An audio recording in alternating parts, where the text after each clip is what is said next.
And we are now live.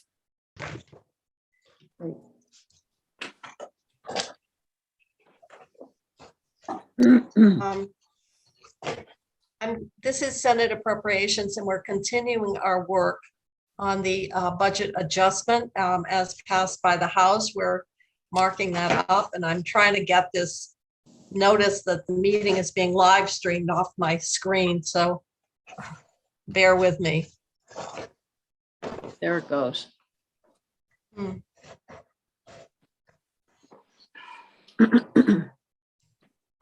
Okay, so Stephanie, you want to pick up where we left off? Was that That's what I thought we were going to be doing. Yeah. Okay, so section 27 is 67.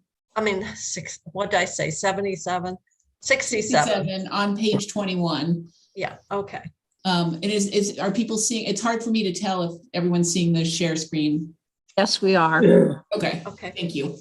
Do you still want to go through sharing it online? I mean, Senator Westman felt that it would be, he doesn't have two devices today. Oh, okay. Then we'll just keep going on the screen.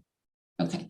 So 67 was in the governor's recommend. This is relates to monies that were appropriated back in 2009 for a pilot through the state colleges at the CTEs. They didn't use all the dollars that were available. They used a portion of them for the assessment or study. I don't know if you'll recall, but when the state colleges were in it, this small request was in one of the things they had included. It allows them to continue to use those dollars as described here to write a supplemental report with their findings and recommendations from pilot programs. So it's just the authority to use existing, it's the ability to use existing money in a slightly different iteration of what it was originally appropriated for. Okay. Any questions on that? Otherwise, we will accept it till it's not new money, it's the flexibility to use the money that they have. Yeah. And now on section 68, and the next section after that, these are where the expenditures, the change in expenditures in ARPA funds are coming in. Mm-hmm. So the first change, the line on 16 just needs to be trued up with all the other changes that we make, so that number gets updated, reflecting the other changes. So that is a cumulative number from the changes that we'll go through. But you see on line 19, Stephanie. Yep. Sorry, does that represent the remaining ARPA funds? No, that represents the amount of money appropriated in FY22. When you left in May, it was 109, and this would be 179 within this G300 arena of investment in Vermont's economy, workforce, and communities. Okay. So we're still in FY22. It doesn't reflect. I mean, the increase of roughly $70 million that you see here does spend into the remaining capacity. So that differential does spend into that. And Senator Baruth, that is the topic of the Dear Jane letter. One of the areas is the use of funds. And obviously the House is proposing to use more ARPA funding than the governor did in his budget. And of course, his letter is saying you should do what I proposed because they are spending about 90 million net of new ARPA spending in the budget adjustment. So there's a nexus between this and obviously the. Do we have copies of the Dear Jane letter? What? It just came. Do we have copies of the Jane letter? Yes, I did forward it, and I believe Chrissy has forwarded it to all committee members. Oh, okay, good. I have it. It's also posted on the web if you need it too. Yeah, and I think Kendall just sent it from the administration within the last hour. Okay, so they just oppose the spending, not specific items. Yeah, they do not like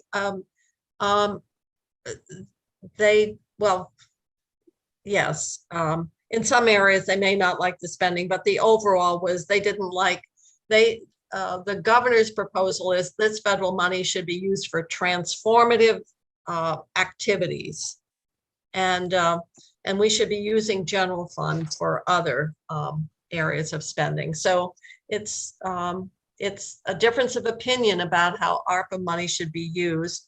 And also, of course, the use of ARPA money for general fund was, you got two things, one of which is the House added some more spending, but in the governor's proposed use of general fund, the House substituted ARPA, and that's how they were able to generate that 50 million that would go toward that one-time payment on the pension underfunding. So there are a couple of things at work here. But no, there's still a lot of ARPA money that will be reflected in the 23 budget. So, but that's a good question. And when you get the letter that I was sent, you can see what we're doing here and what the governor's staff doesn't agree with. Any other questions? So you can see what is happening on line 19 is they're increasing by $1 million the appropriation to the University of Vermont for, this would be for workforce training.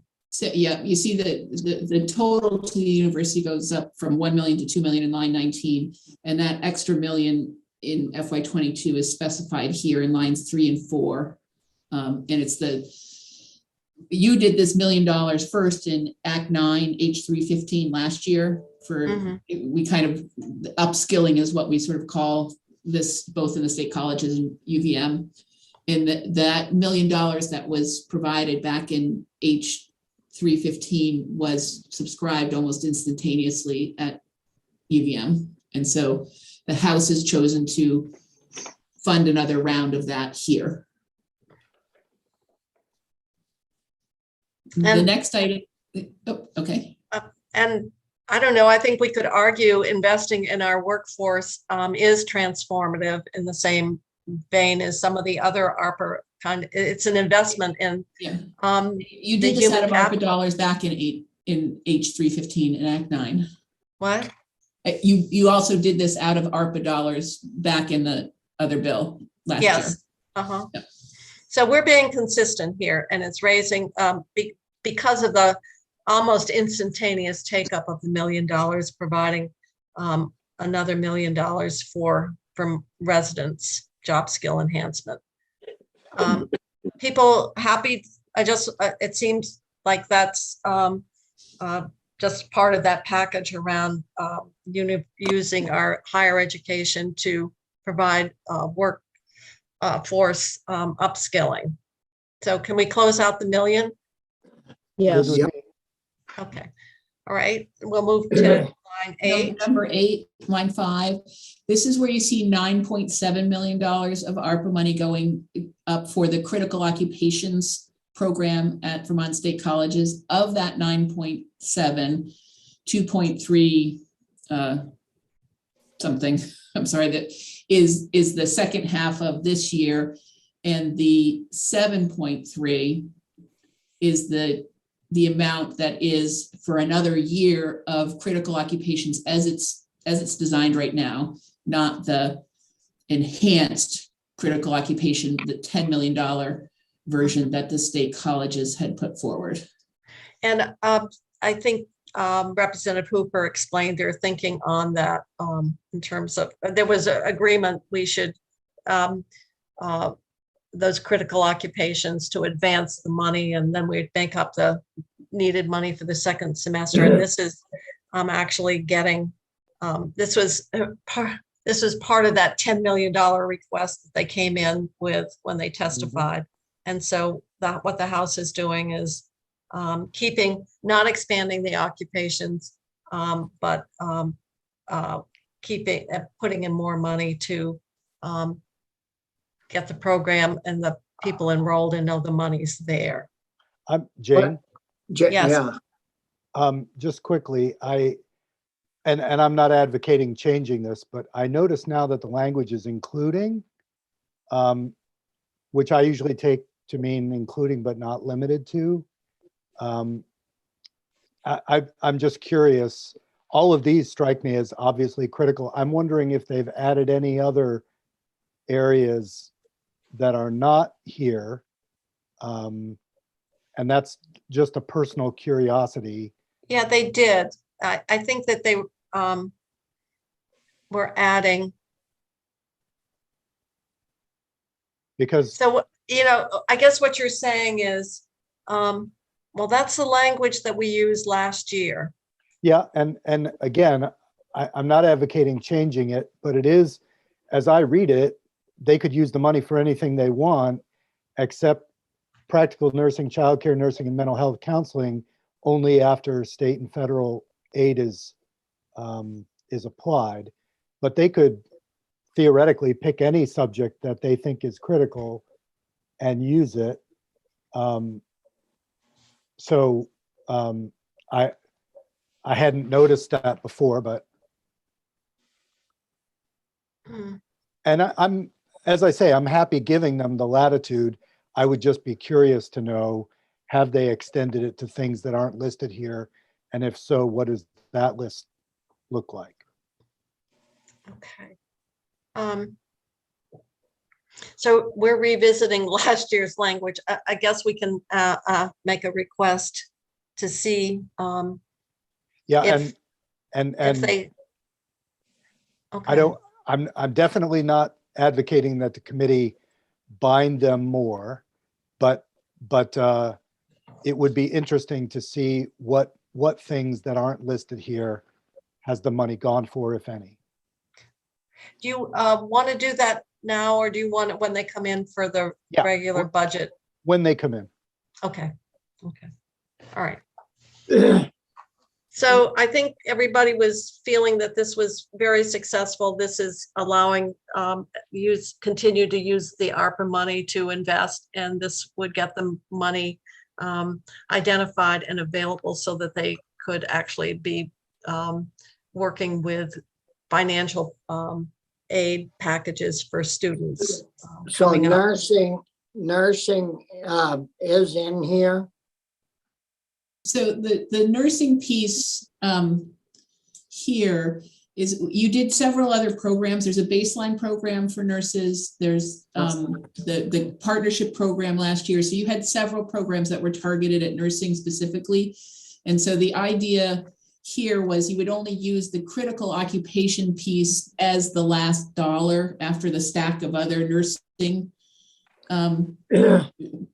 scholarships were applied. So you could have a student that maybe didn't get the other pieces of funding, and most of them is covered by critical occupation, or you have students that have chunks of money from the nursing students from chunks of money from the various array of nursing funding that you provided. It was structured that way to be the last dollar piece for nurses.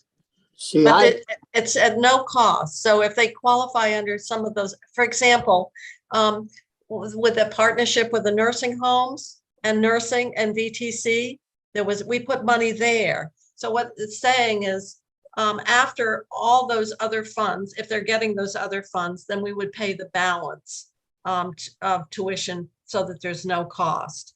Yeah. So it's recognizing there are multiple streams of assistance that we've provided. no, I'm interested in, say if you wanted to become a nursing instructor, a faculty member, and you wanted to sign up to go back to school so you could become a faculty member teaching nursing, would that individual or would those individuals be included here? Well, we're talking about undergraduates here, Yeah. and Yes. in this particular area of nursing. And then in the next section, if there were money left over, then there would be support to pay for graduate programs. So But nursing was not first one specifically. where we're stacking is undergraduate, not master's level, which is, I think, probably what. I don't think any dollars were available to the graduate level, clearly, because they were, subscribed so quickly.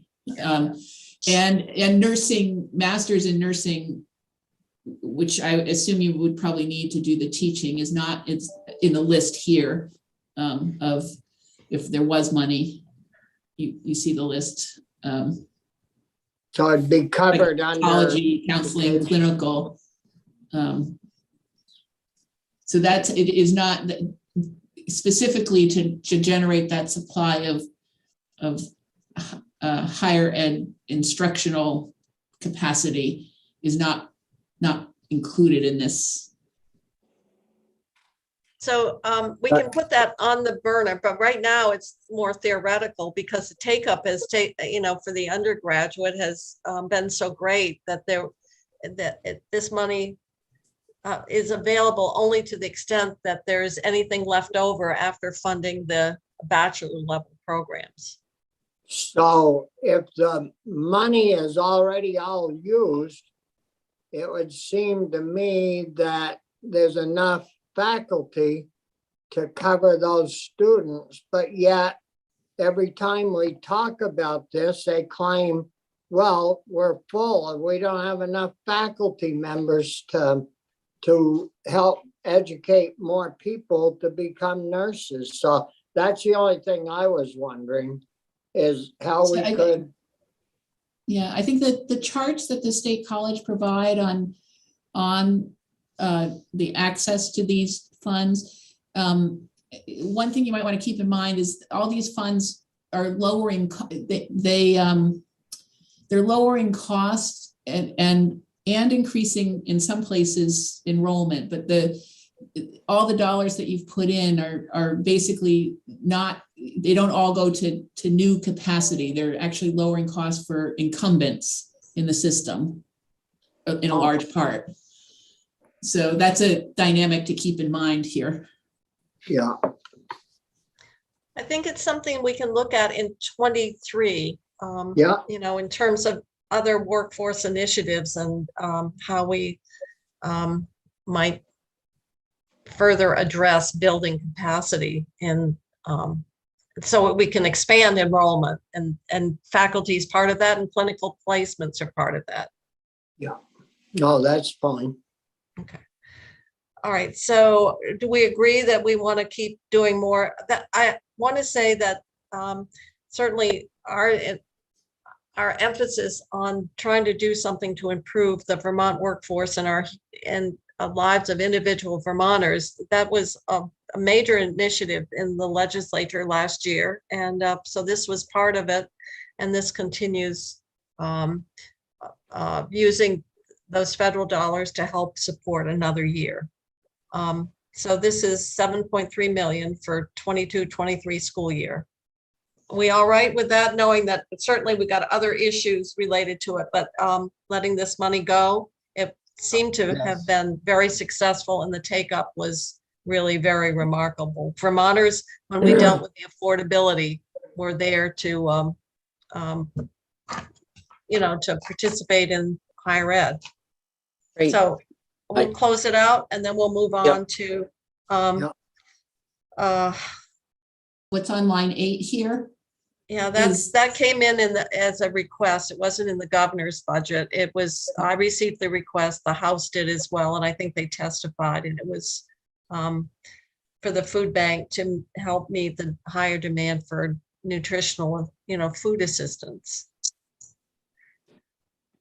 The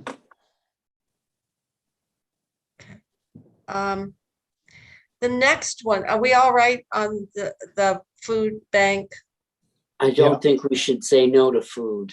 Okay, I didn't think so, but I just wanted to close that out.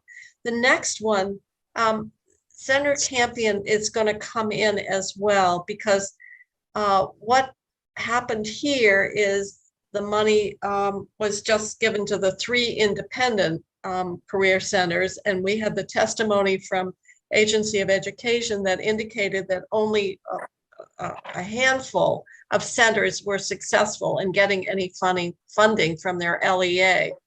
Education was taking the position, well, career independents weren't eligible at all. The rest were eligible. theoretically, although only if whether they got any money was totally up to their LEA, and we know that Yeah, many of them weren't successful. We had some discussion about whether we should appropriate more money, but I think it would be helpful to just set this aside and hear from Senator Campion. Isn't this where the governor wanted 1.5 million and the House only did 500,000? Yeah, that's right. Well, the governor's we 1.5 million. I'd was like on to an ed concur with the fund. governor. No. Well, the governor's 1.5 was across all 17. And it was also ed fund dollars. It was not ARPA dollars. Well, I don't, we should argue about both then, but I favor the 1.5. And so that's why I think we should have Senator Campion come in and help us understand it. The 1.5 would have gone to all of them, including the ones that did get something. And what the House has done is just respond to that request to give money to the 3 independents, and which Stephanie, was not what I think Right. this committee felt we wanted to do. Well, that's why Can I say something? I think, so Yes. what is happening with the 1.5 million? Is that still in there? Or- No, they took out the 1.5 and put in and did 24, the 515. 515. So this bill, as it comes from the House, does not appropriate another 1.5 to be broadly distributed across the tech centers. This Okay. is, they Stephanie? replaced it with just this smaller amount and limited it to the 3 independents. can I ask, are the amounts for the independents driven by their enrollments, I'm assuming? I sent that letter to you, Phil, that their request, and I think that outlined it. You Okay. remember earlier when we got that request I from do. Kathleen James? That was a while back. I can't remember what it said in terms of. And I'm- it's, this says they're COVID-related need. They are, relative to funding already received. So, they are COVID-related needs for these 3, because these 3, because of COVID, couldn't do any recruiting of students. okay, but Schools, so and the enrollment, as I understand it, that was presented back when, the state used the years that included the COVID year, 2020, and therefore the numbers were way down then. Yeah, No, and I think that was a problem for all of them.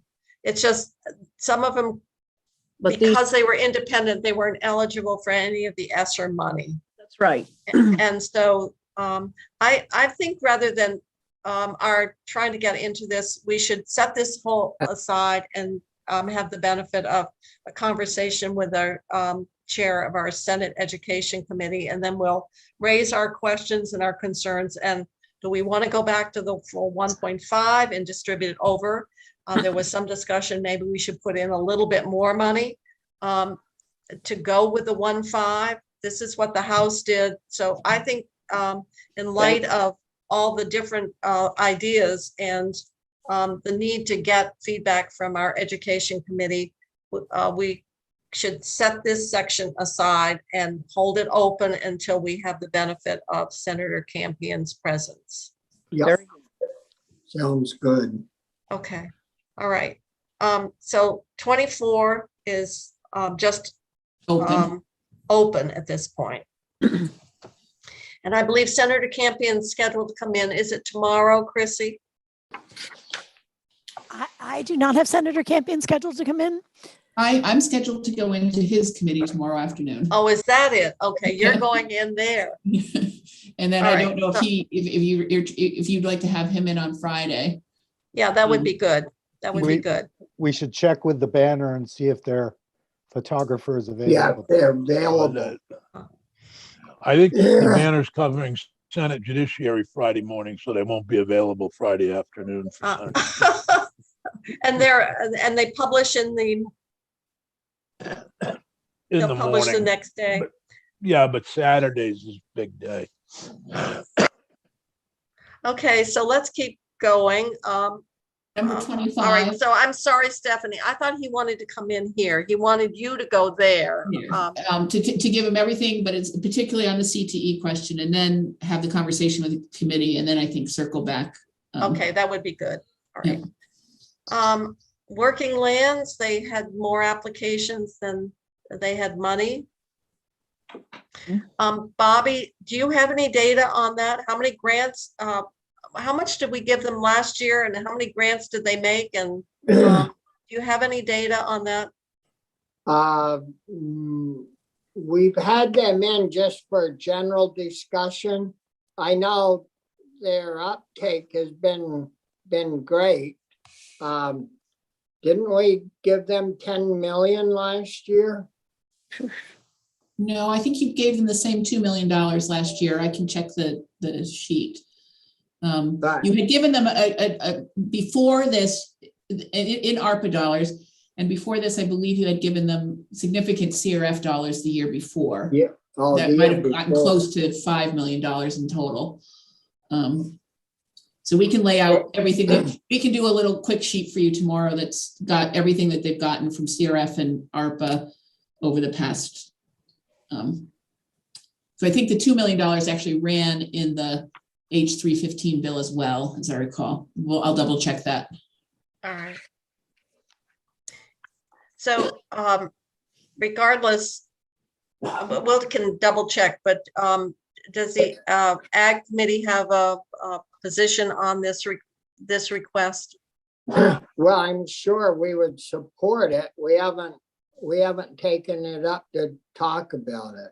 But As chair, you didn't get a request. I guess, did this come in the public hearing?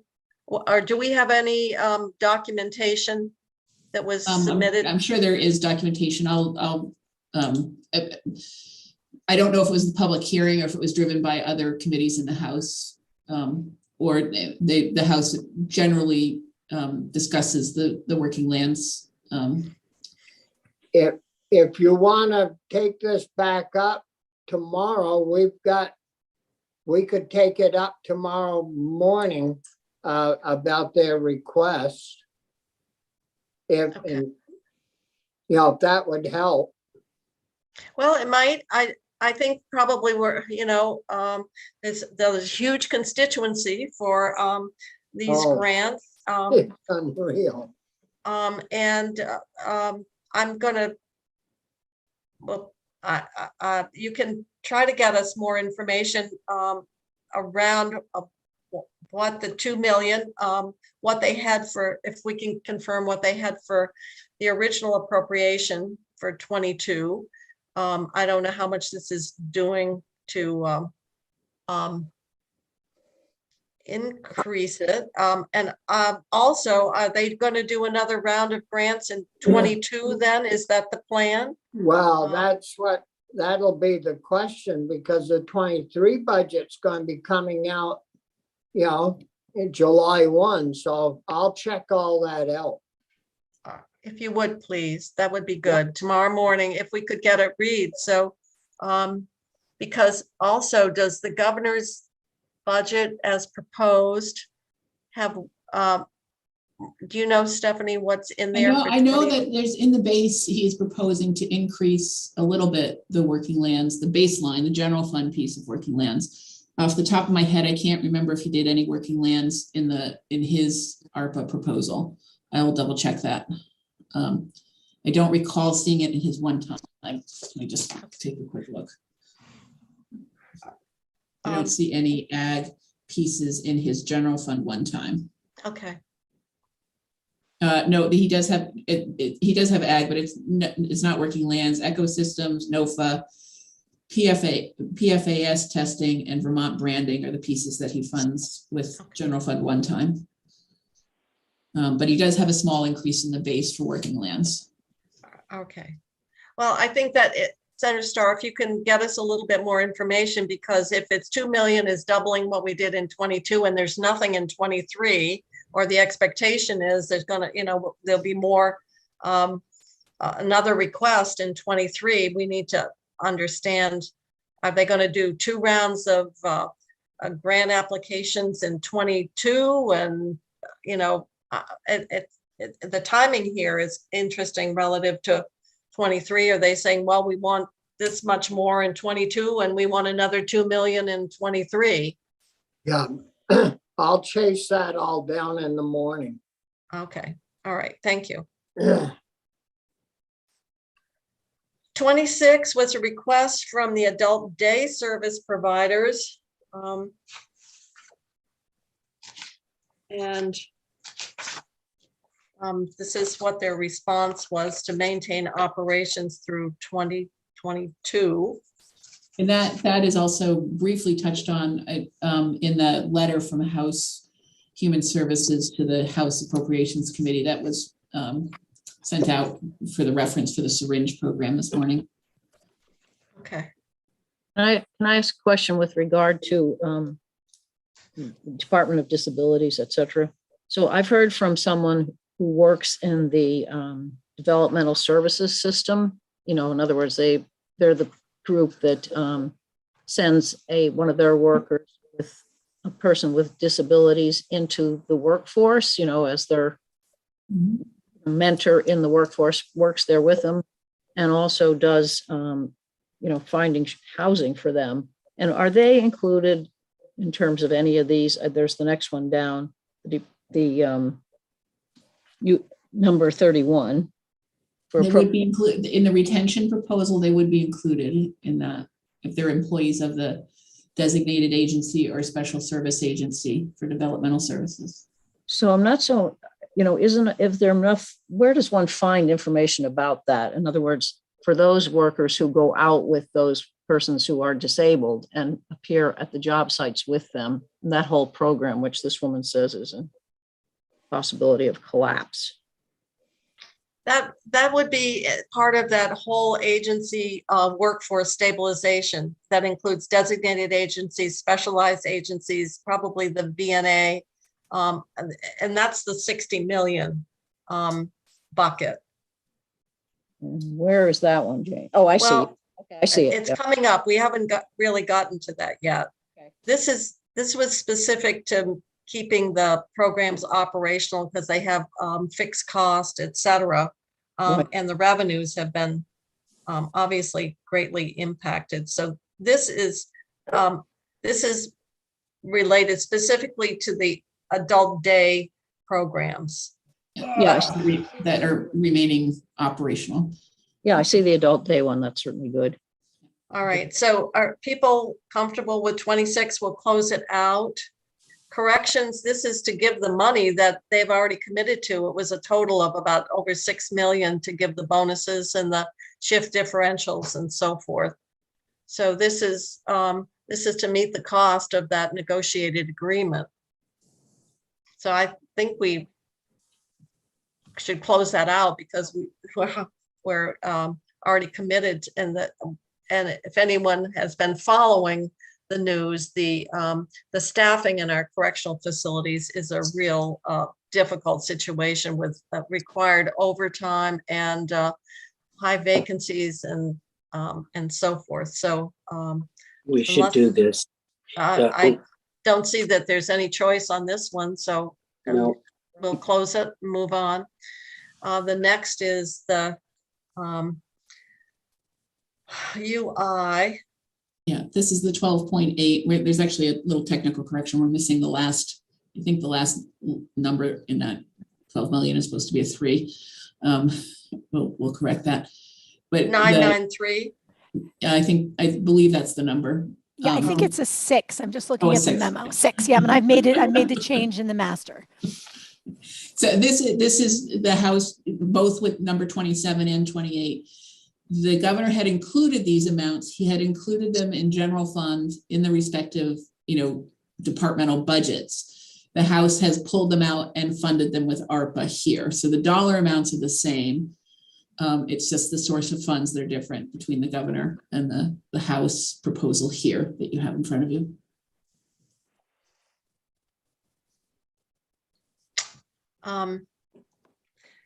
Okay, and that's how they were able to fund 50 million and have that 85 million in reserve by making this switch. Yeah. And that's the topic of discussion. That's a topic of the governor's letter. So are people comfortable concurring with the House to use the federal dollars to Yeah, underwrite these costs? yes. Yep. Okay. All right. We'll I'd concur like- with I the want, House. you know, I think we should have a discussion about which to use and see how it all sugars out at the end. All right. I'm well, comfortable with the dollar amounts, but I'm not comfortable until we have a good conversation about what we're doing with the 85 million and the other, et cetera, et cetera. I really think we should hold off on that. The All source right. of the funds, at least hear from Adam. I think it's only right that we give them a chance to make their case. Well, then we can keep the issue of the funding source open, Yeah, but not the dollars, but not the dollars. right?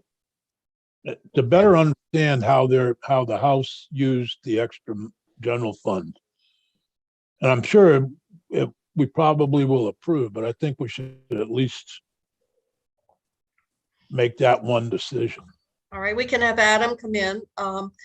I would probably, unless I'm wrong, Stephanie, by using the ARPA dollars, they freed up the 50 million and they had the 85 million in Yes. reserve to be used to allow to allocate general fund, to have available general fund to meet the match requirements that the state's got to, that the state would have to fund in order to draw down those federal Yeah, infrastructure. they simply reserved, they parked the $85 million in a reserve for that Yeah. purpose. They did fund the handful of smaller general fund items that we talked about yesterday, and obviously there were a handful of things that they didn't do, like that 1.7 on the state liability, the correctional industries, they didn't. So the net of all of it was the 85 million along. Yeah. But we can listen, the whole thing is if you're spending the general fund rather than the federal dollars, then those general funds aren't there to serve as the match. So do we want to, or I don't know, we should have more discussion about it.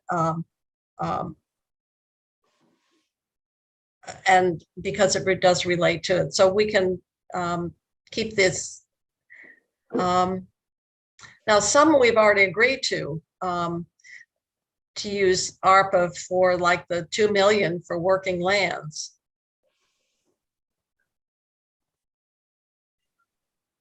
And also we use the ARPA for the educational, to continue our, which is, as we mentioned, is consistent with what we did last year. We used ARPA funding for those areas. So do you want to keep all the ARPA section open, or do you want to say for some that it's we will close them out because we used ARPA in 22 for this, and this is just adding more money, and we'll use the ARPA funding source for it?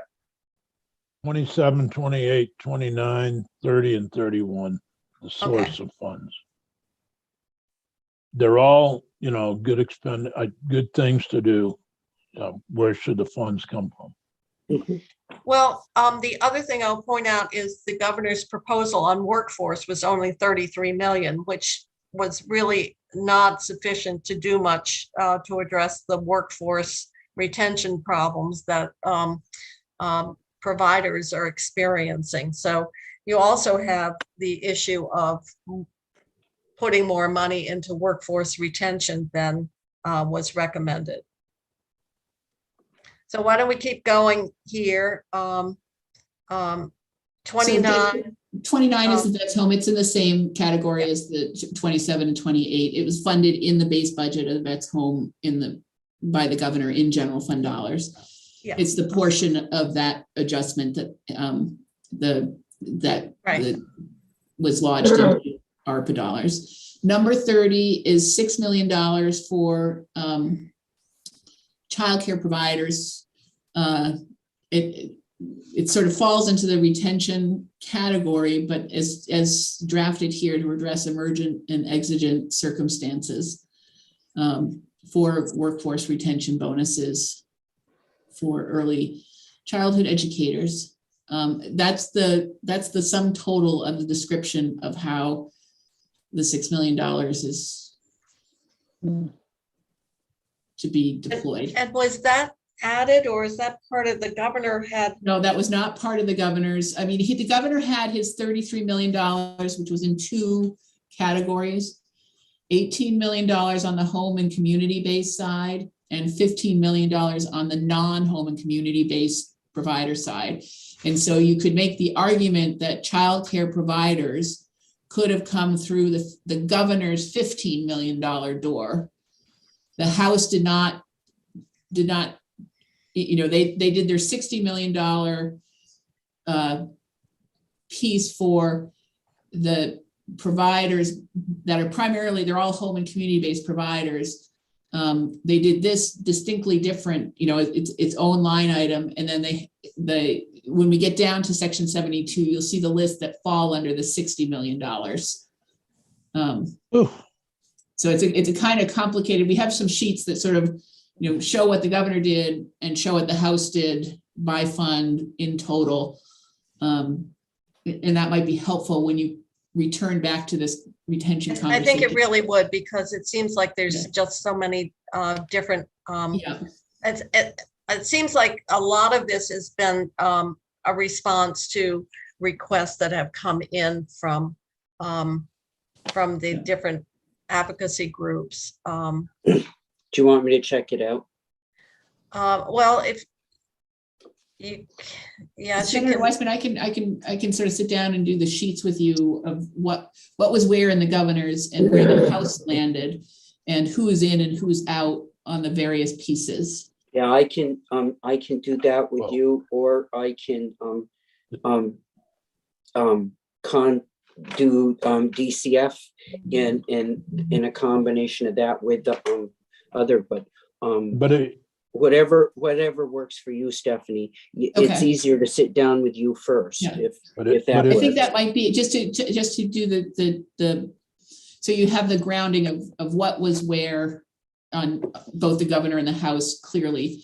But I just they use some similar components, but they're different. Okay, Senator Sears. I'm confused now because I just jumped over to page 27, which is workforce retention funding for employees of eligible health and care and social service employers. And there's a whole list in there, 3 or 4 pages, you know, all the way to page 29. And then you've got this carve out over here. So yes, that is somewhat confusing. So just where we are right now, what's up on the screen right now, the $6 million piece is not part, it is distinct and separate from what you see in section 72, the $60 million section. Line 31 or number 31, line 14, the $26 million is one component piece of the $60 million. It's the ARPA component piece of the $60 million proposal in section 72. This is getting really confusing, and I think we need to have a sheet. And I'm going to set, so the 6 million was also a topic of discussion, right? It's setting up a separate program. Is that the concern on that? Well, It's because it says here, provide without the additional administrative burden for a temporary assistance program that blends the funding sources would entail. The administration That's on the 60.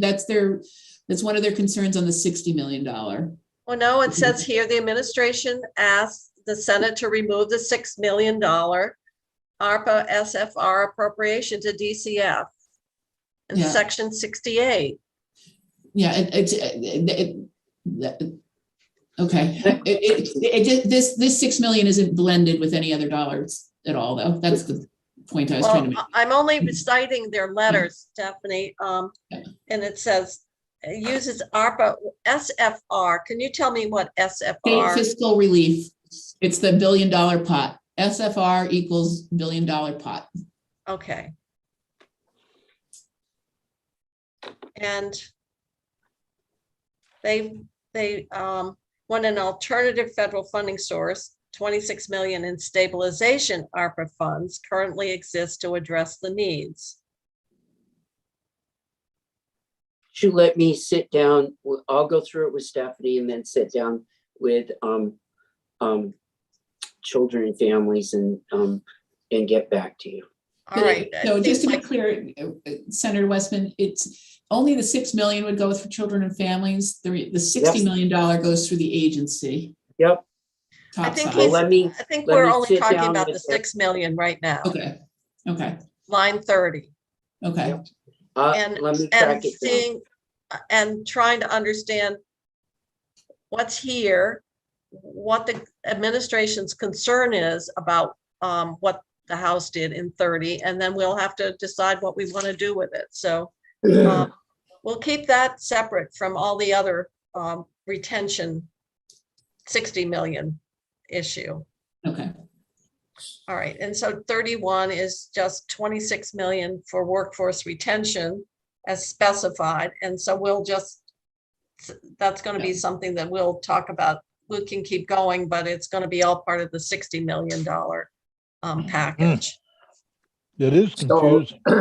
So Jane, Yeah. all these different items, and it says retention payment program.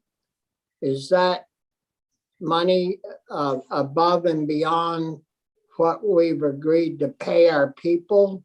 Is that what that retention is? In line 31, Yes.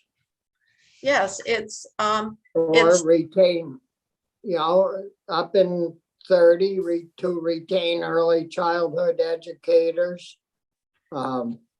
Up through there in several places, it's for retention of people, I would presume.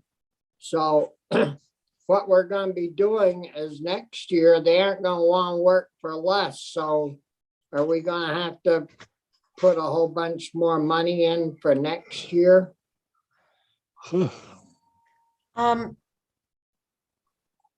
that's going to be part of the, I guess it's going to be part of it. But right now, we've got the same issue with the 6 million that we put into the correctional facilities to keep the workforce that we've got. The extent to which when they roll back, but this is really to deal with the workforce retention for particularly our community-based organizations. So they aren't state employees, they're all community-based. In 31. Yeah. And in 30 as well. Those are to that to the childcare providers. Those are not state employees. Yeah. Ugh. Okay. So why don't we keep going in terms of what we're doing with retention as a package separately? That ends the G300, which are the economy and community and workforce spending in ARPA, and now we're going into G400, which is the housing ARPA section, and you see an increase from 99 to 144. So that's a $45 million increase. The governor had $50 million. Oh, Sorry, okay. Dick. Go ahead. No, go ahead. She just explained it. It was great. Oh, okay. I couldn't even Sorry. get the question in, and and Stephanie knew what I was asking and explained it. Oh, okay. So what is not showing here is that $5 million that the governor had proposed for the VHFA missing middle builder value gap buy down program. And so I just wanted to say that the House did not include it. They felt it needed more development. Our Senate Economic Development and Housing Committee took testimony and came to the same conclusion. It doesn't mean the 5 million would not be available in the big bill. It's just to fund a new program that really had not been fleshed out. People did not feel comfortable doing in the BAA. And so our housing folk concurred with what the House did, essentially, to hold out that 5 million and deal with it in separately, and not put in something that's still so fluid in the budget adjustment. So it wasn't as though they opposed doing it, but they just felt that they needed to, it needed to be better developed. And so what this reflects now as we walk through, it's in line 1 on page 25. This is the $25 million of ARPA dollars added to VHCB for housing. So that's the only change that you're seeing here. And then you're seeing $20 million in this bill, as it's passed out. It was recommended by the governor and passed out of the House for the Vermont Housing Incentive Program. So all it does is change on line 14, the $5 million that you appropriated here last May up to $25 million. So that's where the extra 20 million for VHIP is. And I believe the conversation, the bill from the S210 bill is come to our committee or headed to our committee shortly? No, we have it. And so the thought is to put that appropriate, that 20 million additional new money into S210, because then you've got the policy parameters that go with it. This is just, as you can see, nothing. It's just $20 million more for a VHIP program that has no rules and would essentially default back to the old CRF rules. So it sounds like the committee is going to take, we're not going to have this amendment in the budget adjustment bill. We're going to address it in the other bill. The appropriation will move from one vehicle to another. I believe that would be the prudent, to put the money and the policy, have it travel together in S210. And then you see in line 16 through 19, this is not in the House bill. This is where the House struck the proposal from the governor on the missing middle piece that we just talked about. And then on line 20 and going on to the next page, this is where the House added $30 million of general fund to VHCB. So we did part of their money in general fund and part of their money in ARPA. And as a result of the guidance, the final guidance that came out, limiting or not allowing the use of the ARPA dollars to draw down the tax credits, the low income housing tax credits, the House made the choice to give $55 million to VHCB compared to the governor's total 50, and to do it in a split between funding, 25 from ARPA and 30 from general fund. And VHCB, they've tried and working with a congressional delegation to see if they could get that rule clarified or changed so that it would qualify for the tax credit. But they've been unsuccessful to date. So the general fund really does leverage more funding than if we had used just the ARPA money. So that's why they did that in response to the fact that it would allow leveraging the tax credits. And are the VHCB pieces closed out by this committee, or do you want to have those remain open? well, at this point, I can't see any, are people comfortable understanding why they wanted to use the general fund mix because of the tax credit leveraging? I think we had this debate before when we did more general fund because it's flexibility and it allows you, it can, and it was around the fact that some of the projects they wanted to fund wouldn't be ARPA eligible. That was earlier on. So we've had this general fund ARPA discussion before. Well, Um, and didn't we have testimony from Gus last year on this same issue, and we switched it out for general fund? Yeah, so I think, I think what the House did is responsive, and it actually has the benefit of bringing more dollars in for housing. So unless I can't see people very well. Shall we concur with the House in terms of what they did here in splitting the money and Yes. using general fund? Yes. Yes. Okay, Yes. all right, then we'll keep going. So we'll close that out. So 70, there was no change in the House. This is a correction to the $1 million that was to increase funds available for loan forgiveness to replace failed or inadequate on-site wastewater and water systems. It's adding grants and loan forgiveness for failed or inadequate is just the expansion of the description of this particular $1 million of ARPA funds. Okay. So it allows, if it's inadequate, but it hasn't totally failed, you can qualify. And it allows the dollars to be grants, not just loan forgiveness. Mhm. So are those, I guess, are they? Yes, in- Al. It doesn't change anything about what you appropriated last year. It's just, expanding the use from loan forgiveness to grants and the inadequate as well as the failed systems. Is that, do you have to have a low income, or are they income level determinations?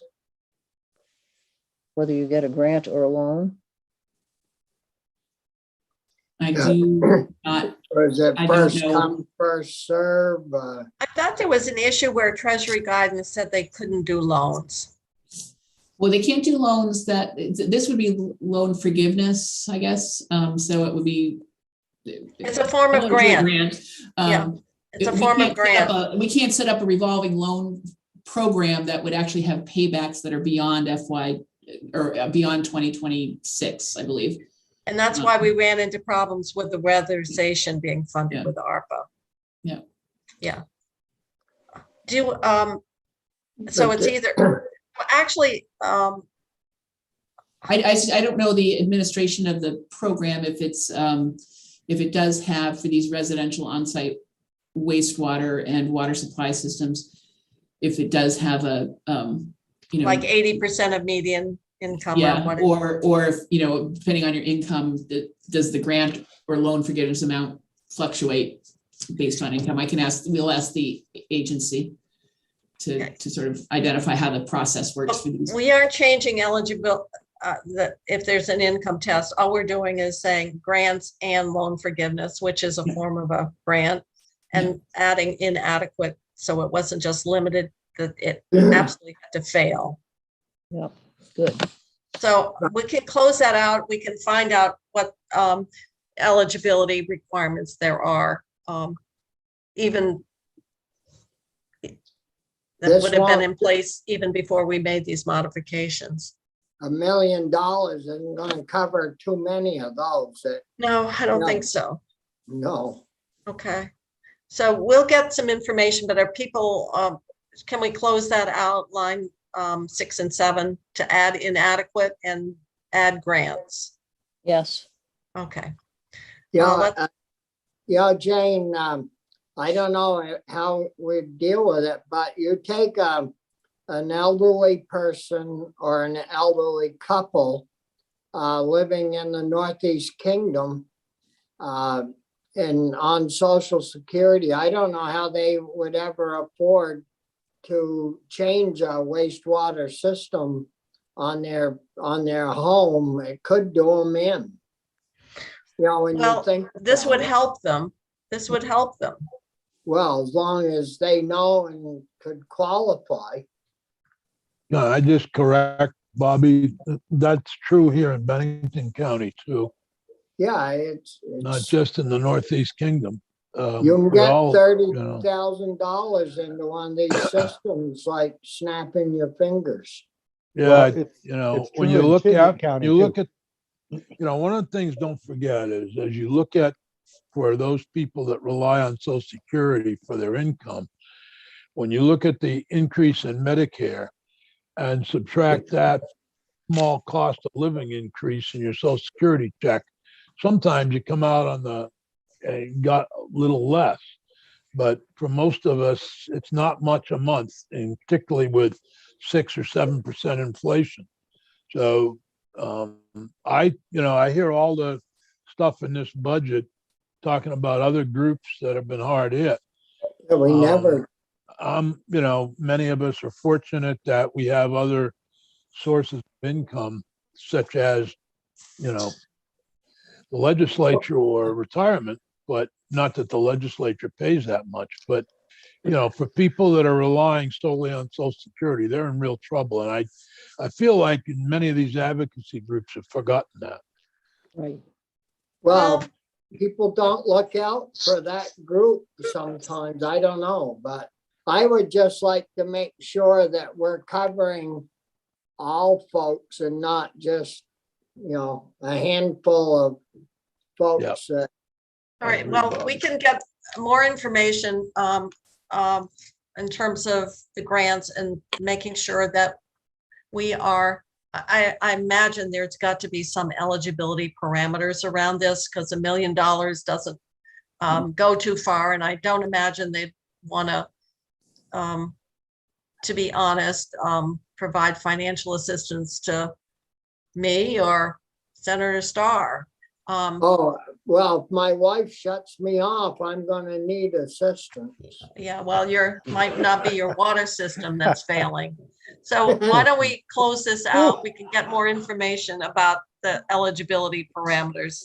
Yeah, Because I would hope that it's designed to help the very people that we're concerned about Right. to stay in their homes. So just, is this all new money, or how much money has been? No, This is not new money at all. This At is all. simply- It's just, it's allowing the money to be used to assist with an inadequate wastewater or water supply system. I get that, but how much is in the base program?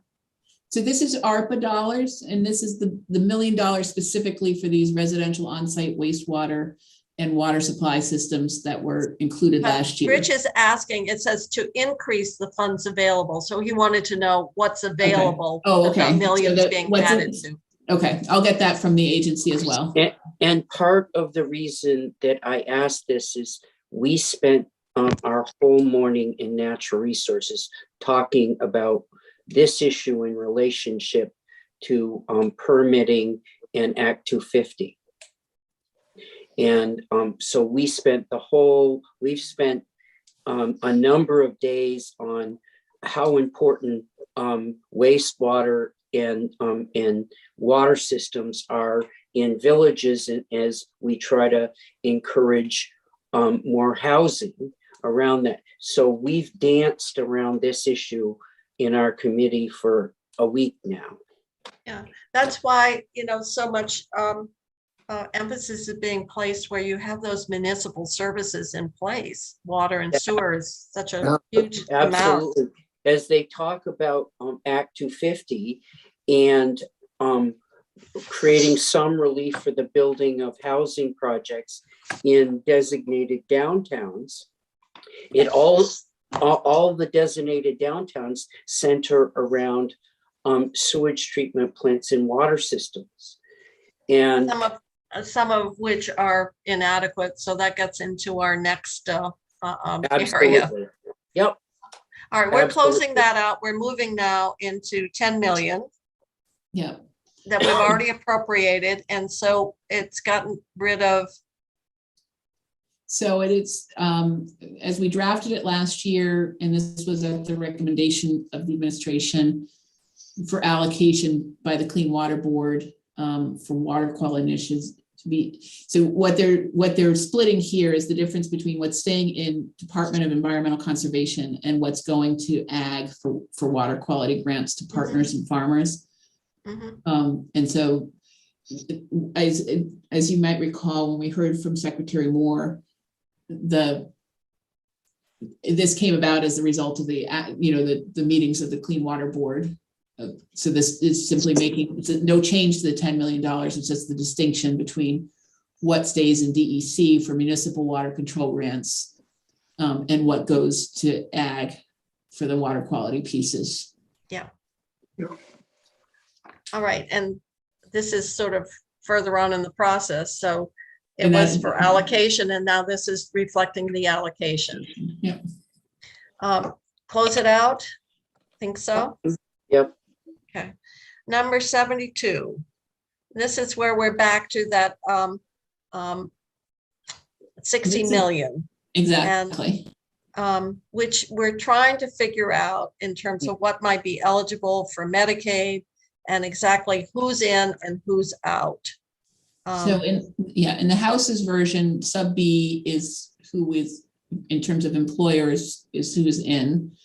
Sub A is the goal of creating a grant to those eligible employers based on their FTEs, but leaving the discretion to the employers of how they actually distribute the grant to their employees. And so the list is the list of eligible employers is this list 1 through 7. So it does not include the hospitals, it doesn't include the clinics, it does not include the DCF group homes. It is limited to this list that you see here in the House's version, along with the independent care workers that you see in sub C that get paid through ERIS on an hourly rate. Does it include BNA in there, Stephanie? It does. It does. The home health agencies, number 4. Very It good. includes all the long-term care, assisted living, nursing homes, residential care, and 1 through 3. Then the home health, then the designated agency and specialized service agencies, and the shared living providers that are under those agencies, as well as the substance use treatment providers and the recovery centers. Why doesn't it provide anything for the DCF group homes? So that was a choice of the House. And what gets confusing is that under the governor's proposal, there would have been an avenue in that $15 million proposal from the governor for those other non-home and community-based providers to access some funds. But the governor's total amount of funding that he provided was significantly lower. And so this $60 million pot is made up of the combination of the $26 million of ERA that we saw previously, the same size of $18 million of money carved out of the home and community-based service plan, which is the plan, the one-time money that came through the Arpa funds on the home and community-based FMAP, and $16 million out of Medicaid itself, which comes with a general fund grant requirement. And those dollar amounts were essentially, JFO calculated the folks in C, if the folks in C and the shared living providers were paid through Medicaid because they're rate-based, they would be the easiest ones to be paid with a blended Medicaid dollar as a Medicaid expense, not an investment. And then the remaining providers, the employers or the remaining providers, would be paid either through the home and community-based pot or the ARPA pot. They would fit in either. And the choice of $18 million out of the home and community-based pot was simply the same amount that had been designated in the plan. It's applied differently than what the initial plan. So that's why the DCF weren't included? I don't know. You're gonna the House would have to sort of specify more clearly why the DCF was not included. Well, seems to me that's 184 jobs in my county, if they're all filled, and they're not. They're running with travelers now, working in those programs because they can't get enough. So I'm not supporting a bill that doesn't, this section that doesn't provide anything for that group. That's, I think we have to make sure that we're very clear who is in here, who is not, and who we feel should be in here that is not. And I think you're identifying a group of providers that are dealing with a very difficult population because of the no juvenile facility that have been left out. And I don't know, there may be some others who feel that they've been left out.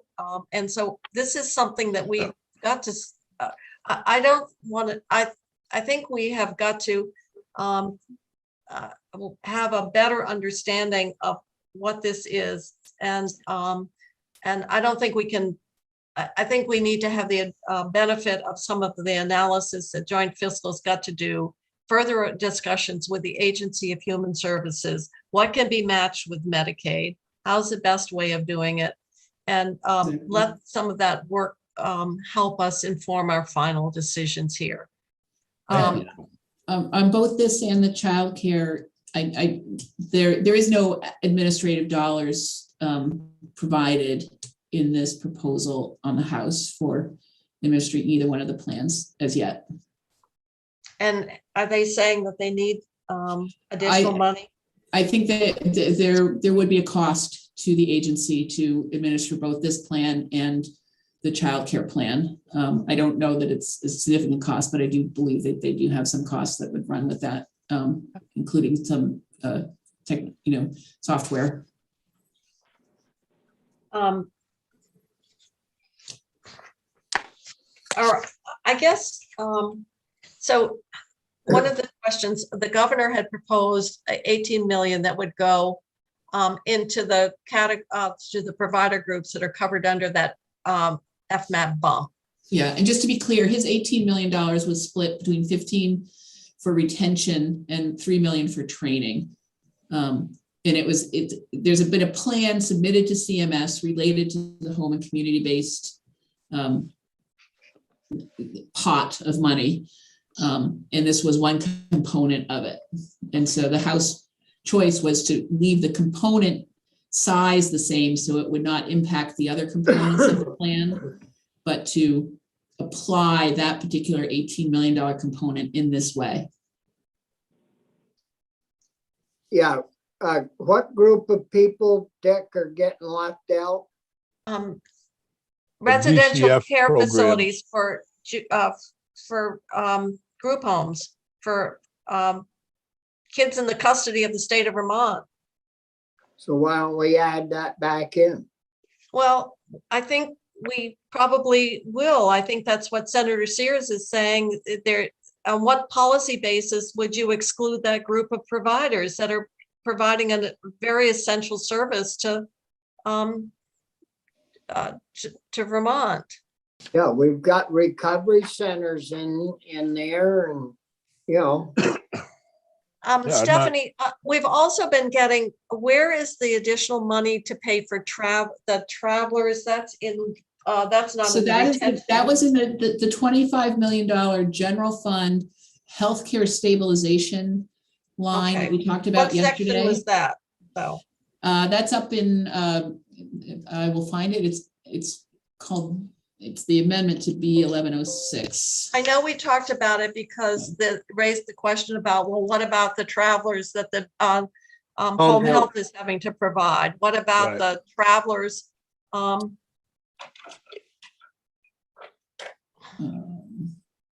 then I got another email from the Adult Day saying that they should be getting, they should be included in the retention. So this is.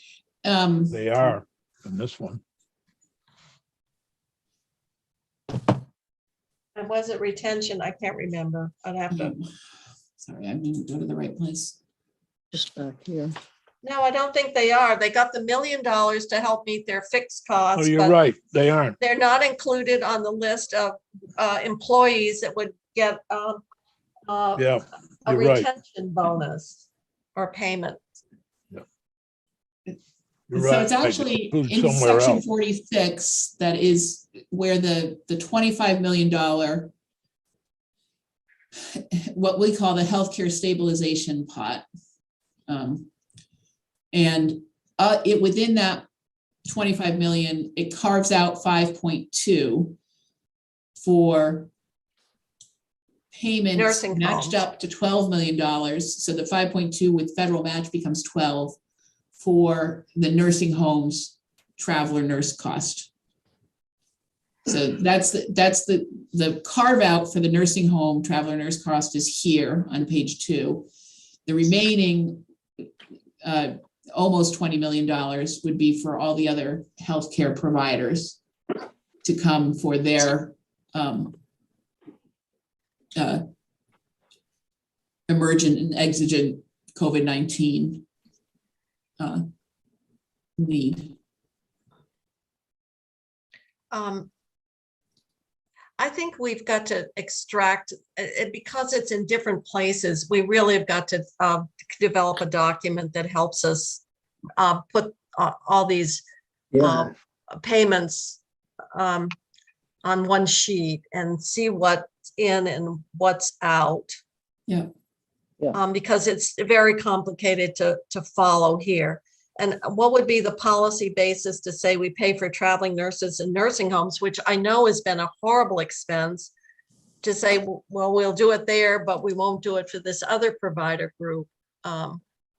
That's what we're hearing from the VNAs and home health. And then we're hearing from the adult days saying, well, why would our staff not qualify under these covered employer? Why aren't adult days a covered employer so our employees can get the same kind of financial recognition as provided in other long-term care settings or home and community-based settings? Are there any others that we need to put out? So we have the group home facilities for our youth. We have the issue of traveling or contract nurses for the VNAs. Are there other ones that have communicated to any of the committee members? Well, I said before with regard to the developmentally disabled and those services where they have a location in the community where their disabled persons gather, that letter included a request for money for an increase in pay for their employees also. This isn't an increase in pay. This is a retention grant. Oh, retention grant. Okay. So they are included in the section. Eligible employers include designated and specialized service agencies, and that would be your employee who contacted you, Alice, would be employed by a designated or a DA or an SSA. Yep. Okay. And as long as they're actually employees and not a contract arrangement, the shared living providers, I believe, are the contract arrangement that's covered. But if I do think you're making it's an FT, a full-time employee that is the source of the grant. And so I don't know if the function that Senator Nick had just described, they sound like employees, but you want to be clear on that, just as a point of clarity. Are in most cases, at least in Bennington, the 9 counseling services programs for disabled are, they're staffed by their employees. Yeah. Who get actually very low pay. Yeah. I think that's covered in there, Alice. I don't know if in your community the designated agency serves that purpose. Hope so. For the Yeah, developmentally disabled. It's Well- for the developmentally disabled, yeah. I know that there's one designated agency that does not serve the IDDS, and that's Clara Martin. And that's but there's another SSA, Specialized Service Agency, that does. The Upper Many of- Valley. Yeah. So let me ask Stephanie, the way that works, they're talking about at a rate of 3,000 per FTE. Yeah. Some of these employees might be part-time. Right, and so that is an outstanding question on these estimates. They were done based on employee counts provided for these 6, 7, 8 entities. But I've asked Joyce, and we haven't circled back, but that's one of the things to determine is, do we have the right estimates in terms of FTE versus simply actual employees? And then the other question, what you see in that language is if we're off, the ability to prorate based on the funding that's provided. So we're doing it per full-time equivalent, but the amount that the employer would give out is up to the discretion of the employer. Yeah. So they can You see that down here differentiate. in subsection D. It says they shall distribute the full amounts of their awards within 12 months. But the subsection D is the intent of the General Assembly that the eligible employers awarded funds pursuant to this section shall use the funds to make retention payments to their employees.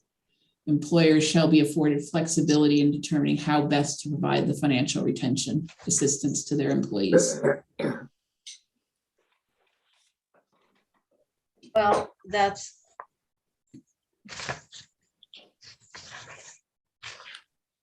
a strange place. I would put, why are we doing the intent up at the beginning of the section?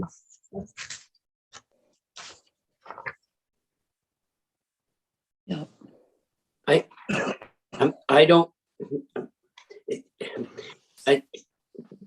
My only reluctance to any of this is I certainly want them all to get payments and work on retention in it. But we are building a base if we allow this to be base salary instead of bonuses. These are all grants. They're one time. I get that, but when the agencies hand this money out, if they put it into base salary and not into bonuses for people, it increases their base. Well, are you concerned about not the general language that the flexibility to employers to the awards if they embedded it in salary? Yes, I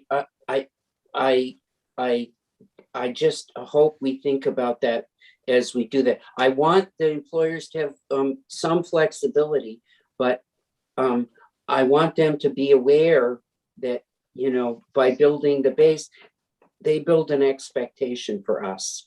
Well, should we I have thought language it- that makes it clear that these are grants? I think we should have that language that these are grants that could go away. All right, well, because it doesn't say they would be given a flexibility to determine how best to provide retention assistance. So I'm just wondering if we should make it clear that they've got flexibility, but these that this is not it's time limited funding and not available to fund base salary increases. I think that's, I think something like that. Okay. We want them to have flexibility, but we don't Yes. want them to use it to give base salary increases that that will carry on an ongoing funding obligation. All right, I think we probably should make it very clear that these, their flexibility, but that it's in the form of grants. Well, and it's a one-time deal. Yeah. Uh-huh. Okay, Stephanie, is that Can you put that on your I'm list? following what you're saying. I think, you know, the administration has expressed some concern about the three different sources of funding. We're meeting again tomorrow to talk about, I think it's tomorrow at lunch, the All right. fiscal staff, to talk through some of these issues. Okay. All right. Any other issues, knowing that this is still a lot of work to be done to sort this out and to make sure we're getting the federal match where we can, that we're making it very clear that this is grant fund, you know, that these are retention grants, you know, that they're not, although we're giving flexibility, we're not in any way committing to ongoing salary increases. And we want to make sure that all provider groups are included. And so I think the folks from the agency could be helpful in helping us make sure that nothing has been left, no group of employees have been left out. Good. Sounds good. Because I would certainly say, you know, I know Senator Sears understands very directly the impact of the staffing. It's not only just the developmental homes, but the group homes for these youth are really challenging jobs. Yeah. So if there are other groups, Stephanie, in your meeting tomorrow with the agency, I think we need to ask them to inventory to make sure that we've got all the providers covered. Okay. Because you don't have the advocacy for the group homes. The childcare community has got tremendous advocacy. We're getting emails, you know, fairly frequently, but I don't ever remember getting an email. And what about our drug treatment facilities? What about Serenity House? So They did, you have the did have number recovery 6. centers listed, didn't they? That they're not a recovery center, they're a residential treatment, So substance substance abuse. use treatment providers Okay. in the Department of Health provide. Okay, I guess they're covered. All right. Yeah. But if you could just confirm that, you know, Yeah. that we don't want to inadvertently leave a provider group out. Okay. And I don't know if there's other provider groups within that are not just the residential provider groups, but other, you know, service providers in the family service, child welfare universe that would also be included here. I think there No, may I have be a- some But programs for I don't know.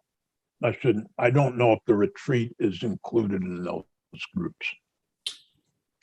So the retreat's a hospital and an institute for mental disease. It would not be included in this group. They've Okay, gotten a Well, lot that's of good to know. government. now I got an email from Sarah Kinney of Let's Grow Yep. Kids, and they, you know, how the because the caseload has been down, which is understandable, the 814 underspend, they wanted to use it to provide critical supports for people working in childcare programs and families who've been paying tuition. Really? Yeah, we got that just before we started this afternoon. Rich, I Yeah, guess we're going to I- have to look. In other I think words, the same goes. yes, Dick. I'm gonna circle back around with Sarah too. I think we should all be concerned about what Rich pointed out, is that we should make sure these things do not increase the base to a point where, you know, we won't be able to afford to, you know, and I know there are people are low paying jobs and we'd like to do as much as we can to help them increase. And we should increase the base to help with increased salaries, but this money should be used for bonuses. If it gets used for other types of things like, you know, increasing the base salary, it'll be unsustainable. It seems to me that, well, we've already put in $6 million more, so they're asking for, I don't know, well, sort of like hard to figure out to provide critical supports. I don't know. We all got it. So Rich, I don't know, you can look at the memo. I think we have to look at it in the context of, well, just because we had the 814, let's use that to keep it within that childcare. Maybe we should, if we do that, maybe we should reduce the 6 million. Right. Well, let me, I'm going to touch base with all of them. Stephanie, first thing in the morning, I may try to get 15 minutes with you. Sure. Tell me what works and I'll send you a Zoom. Yeah, you earlier the better. Whenever you get in, I'll make it work. I tend to always be in my house these days. Yeah, but whenever you get set down at your chair, I want you to eat breakfast. I'm sorry. Are we ready to move on to the next section? Yes, I think we should. I think we should move on.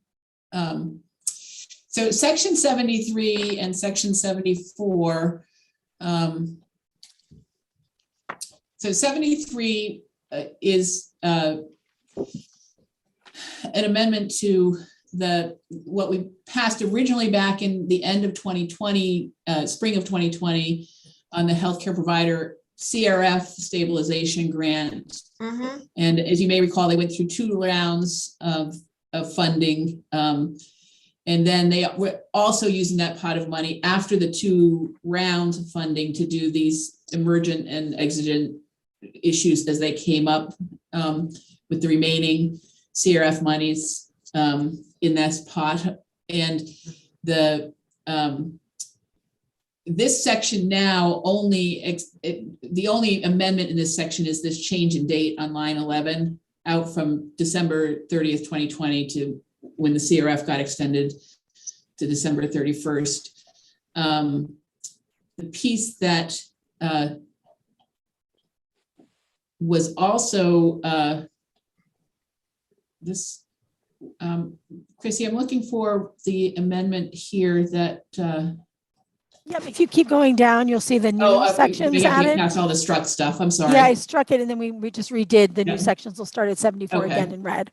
So the other piece that was part of this was actually retroactively making sure that the use of the stabilization grant, especially beyond the 2 rounds of funding that was based on a system, making that retroactively okay to have done those emergent and exigent circumstances. And as originally proposed by the administration, we couldn't, because we've amended that section so many times. Jen Carby informed us it would be very difficult to do that in an effective date application to an amendment to the existing section. So in the end, section 74 is a notwithstanding to essentially bless the use of these this healthcare CRF monies for emergent and exigent circumstances. And that was done in response to the auditor's concern about the authority for using the CRF in the way that it was used. And I hope folks remember that the administration did come in and explain that they were using the remaining money last year as case by case came up. But this just really gives clarity and authority for how the use, because the CRF money now is all spent. It's all spent now. This is just looking back in time as that healthcare stabilization pot went through, it's now 18 months away from when we started it. Its first 2 iterations, and then we had amended things in the budget bill we did in the fall of 2020 to carve out pieces of it. And I think, there were some healthcare providers, and particularly some of the nursing home and res care providers that were assisted last year through this available funding. And it's, I believe the agency was pretty straightforward in that. It's just that the explicit ability to do that in law is what was never quite caught up when we went through this. And now we're last year. catching up, and this is Yeah. more technical language to deal with that, Yeah. what's Yeah. been identified by the auditor. You know, unless people want to spend a lot of time, I think this has been looked at, and I think we should accept it, knowing what we're trying to do is make it very clear. The spending that has occurred is sanctioned, and the language here is designed to do that. Yes. Okay, let's move on. And so now we're at nearly the last section of the bill. This is the fix to the part of the health information, the system, the health information fund. So the claims assessment, Yes. the little piece of it that is part of the health information that funds the health information fund, that extension did not happen. This amendment, which happened, so the taxes or the assessments, it's roughly not just under 2%, and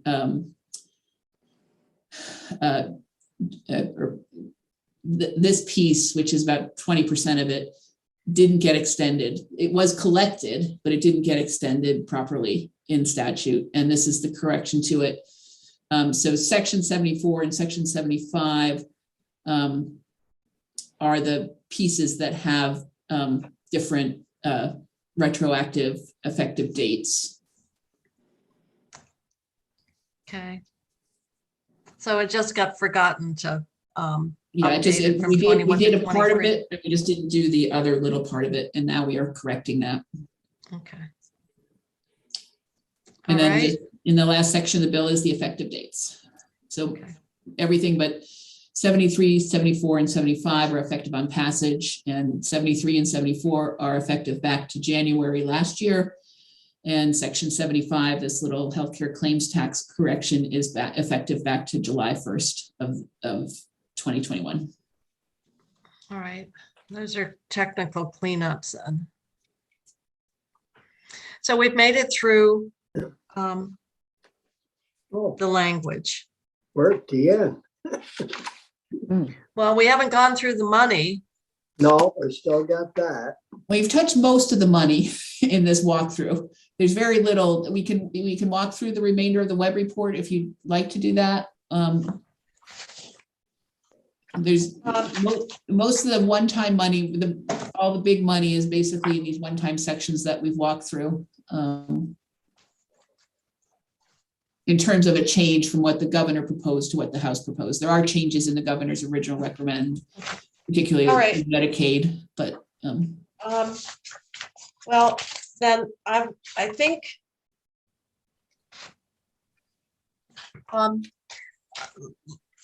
we need to go through additional requests that we've also have that we've got to consider.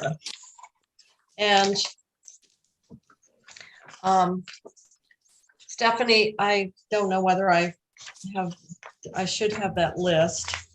I can send it out if you like. I mean, it's just that I sort of. Yeah, okay. I think we should, because we are going to have to make some decisions around additional requests, and they are in a variety of ways. One of which is, for example, the New Haven train station, where we've got a problem there.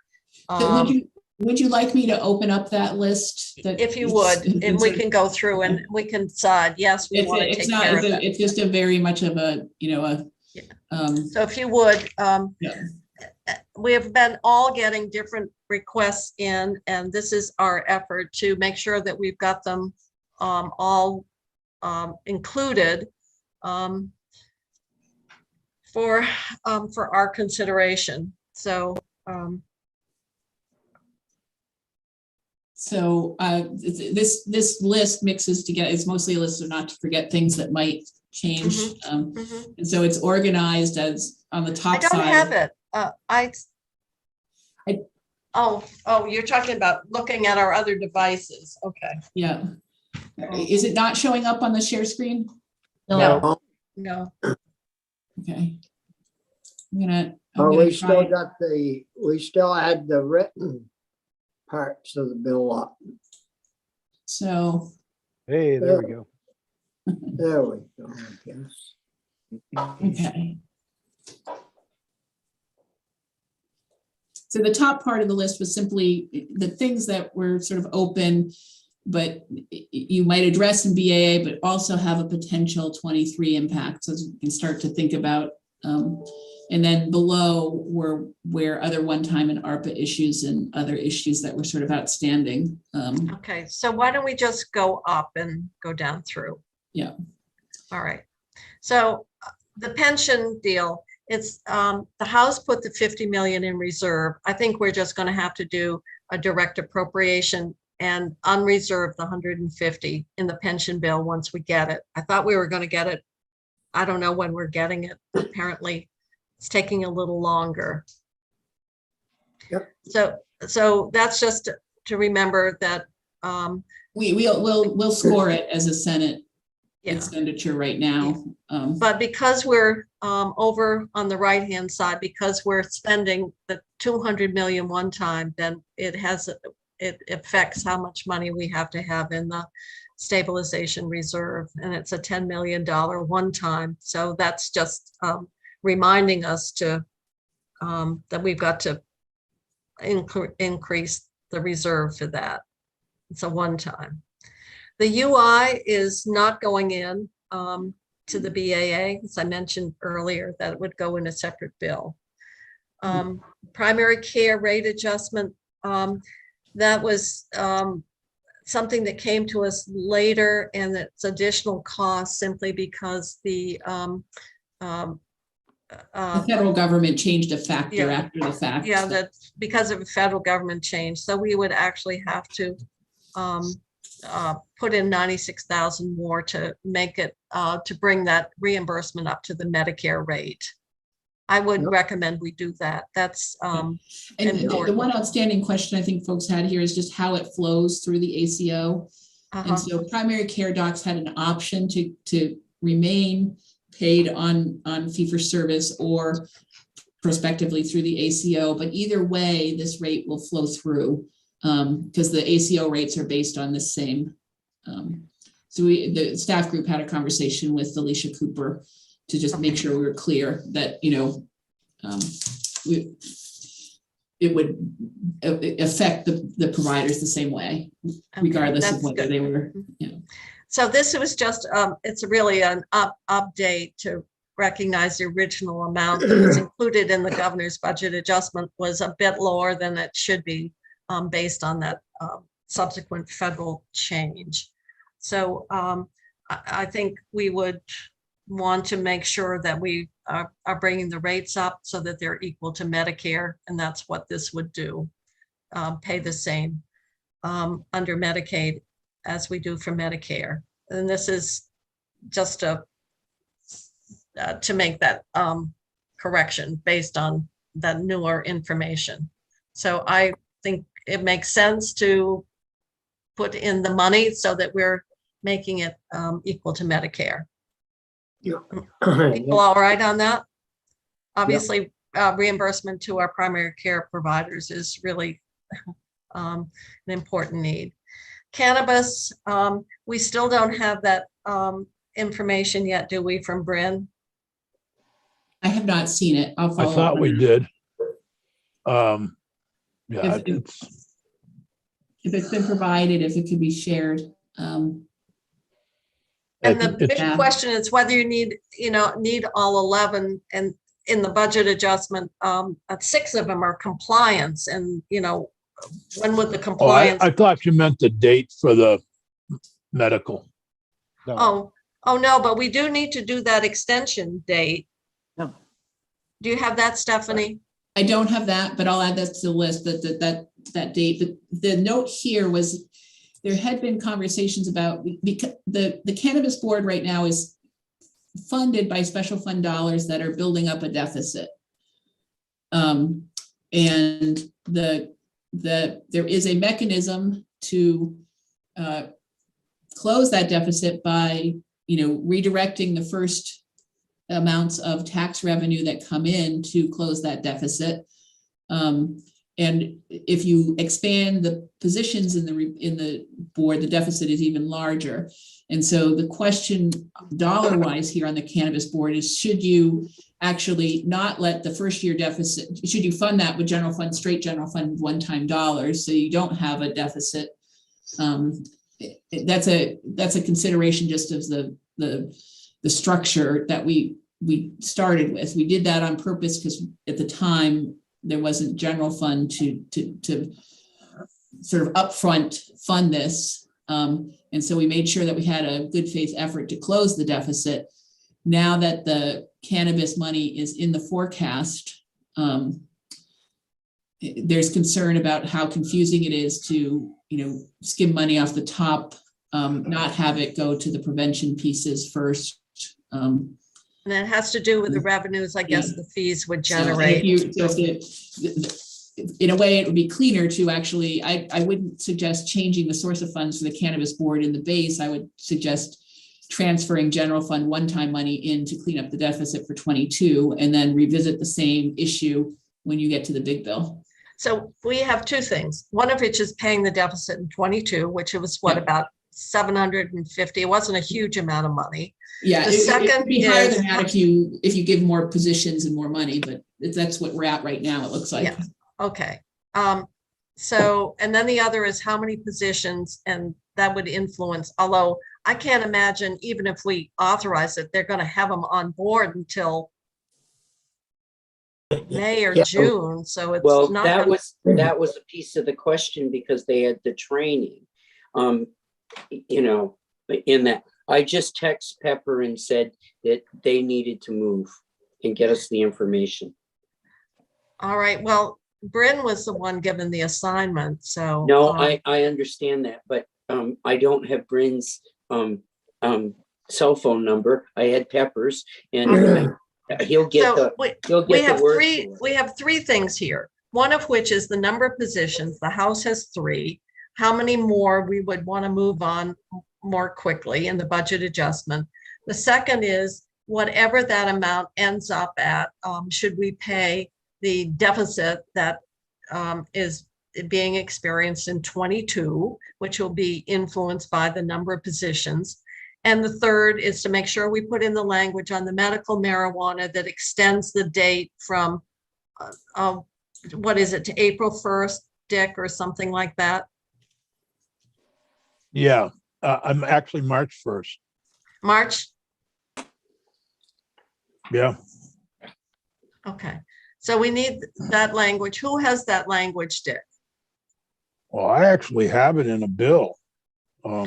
Jesus. Trying to find. Well, it's it's okay. not If it's in the you, Health once and you Welfare find Committee. it, send it to Stephanie, Yes. because we definitely need to do that I date. gave you the bill number. I have to find the bill number, and that's what's using the stupid state. Whoop, I shouldn't say stupid state website. I don't have any problems with paying that deficit off, so it doesn't show up. I don't think there are any ramifications by, or any positives by carrying that deficit forward. Or Okay. I don't mind putting Senator Sears, extending that date in. The big problem or the discussion issue is how many people do we want to allow to get signed up? And we were waiting on that to see if there was something middle ground based on when certain activities or Well, work so- modules would be, would kick in. So that's why we do need to hear that. So I think that people are saying if we can use the general fund to cover the cost of the 22 operation. That would be desirable. Senator Sears will send Stephanie the date extension language that we need. And then we'll come back when we have that information in terms of how do we want to increase the positions from 3 to, you know, whatever the number is, we ultimately come down on. Were the 3 that already are working, are they part of the 11 or are They, out of the 11, they authorized 3 and they were to come out of the pool. So they are not currently employed. This was what would be done by the BAA. The BAA would increase the current staff size of the board by 3. There are currently the board members and I believe 2 positions, and so the 3 the contract. House did, it would be part of the 11. Yep. So I think Oh, we've they're got doing more it. work to do, but I think there's consensus. We would pay the 22 operating deficit. We'll change the date extension and the number of positions yet to be determined once we get more information. I would just throw it out there that I think we had the discussion when they were in that we didn't want to hamper this and have a poor start because we didn't have enough employees. And I would say they're going to have to advertise, they're going to have to do training, they're going to have to do all of these things. And quite frankly, if I was going to err on a side right now, I'd err on all 11 and do what the board told us. But we're going to have to create positions. So we need to know if we say, all right, we want all 11. I don't think the pool can accommodate all 11, maybe the 3. So we've got to create the positions as part of whatever decision we make. Yep. But I understand that. Yeah. I don't. Is that a big job, Jane? When we create positions, we've got to be very clear on the title of the position and what the money is, and then that gets into how much more that 750 is going to be increased, because there's no revenue to support the board or the position, so it's all being advanced. Okay, so we have more work to do on the 11 or positions. Dairy premium assistance. We don't have any clarity yet on which funding source. The group hasn't had time to meet on that. It's out to the people are thinking about it and trying to understand how it would fit under ARPA. Okay.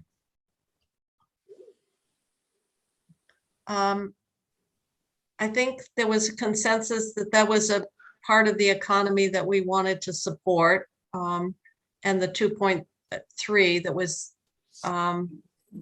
estimated by the committee. I think that was what. Was it 2.3 or 2.6? I think it was 2.6. Yeah. I should have updated this yesterday, but I'll double check. I believe it's 2.6. Okay. I think that's what we arrived at, in between the low price and the high price. We figured with, in there at 2.6. Okay, so we still need to know what funding source we can use. The postpartum is 0, but we needed the language that was in the bill, and I had that sent to Chrissy. Yeah. So that's just a language addition. Directing them to include it in the plan. Right. The plan. Yeah. And Chrissy, you've got that language. I know we have it in our files. I know, because I asked Ginny to provide it. Yeah, Mileage we do. Smart, I think they wanted to 15%. 15, okay. And let me double check.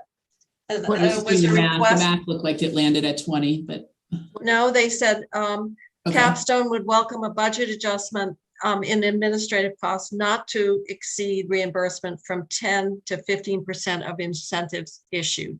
Oh, That's the Okay. request. Okay. And so we just need to go back and Yeah. look at that existing language. And Make the what is amendment. happening is by tying it to the incentives issued, the number of incentives have not been at the volume they want because of the shortage of cars. So they're spending a lot of time locating vehicles and so forth. And so Capstone is estimating right now that that based on the 10%, the cost of the program from December 21 to July of 22 is like 16,000. So they're having to subsidize a program that we created and gave to them. So they've asked to have the admin move from 10 to 15%. Can we agree to that? I'm fine with that. Okay. Can I just ask, is Senate Transportation taking Mileage Smart up? Because I know they're oversubscribed for the program too. Taking it up is what, part of the T-bill? Well, for next year, are you going to have them in so we'll get some background about how short they are? I think they're not short because they haven't had the incentive take up because of the shortage of vehicles. I was under the opinion and that they had way more requests than they had money for.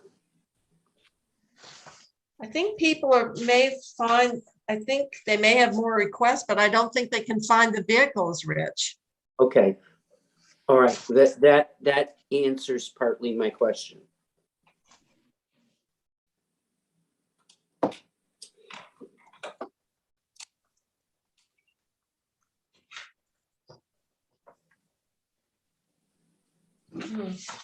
Oh.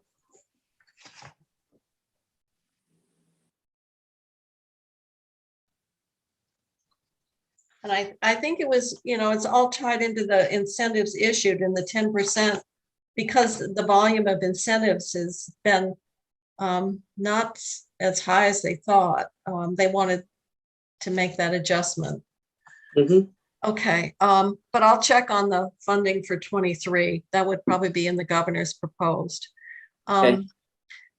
DOC, that's one of our structural problems we should put on the list. And it was And an so the- outstanding issue from yesterday's part of the walkthrough. The House did not fund in 22 the 1.9, it's just shy of 1.9 million deficit in the correctional industries. And the reason they didn't do it is simply because they thought they would hold that till they saw what the governor proposed structurally related to the program in 23. And that means that the program itself will probably end because it's an internal service fund with a negative balance in 22. Is there a structural solution in the 23 budget? I don't know yet. But that's the reason they held it. That was what the Maria reported back.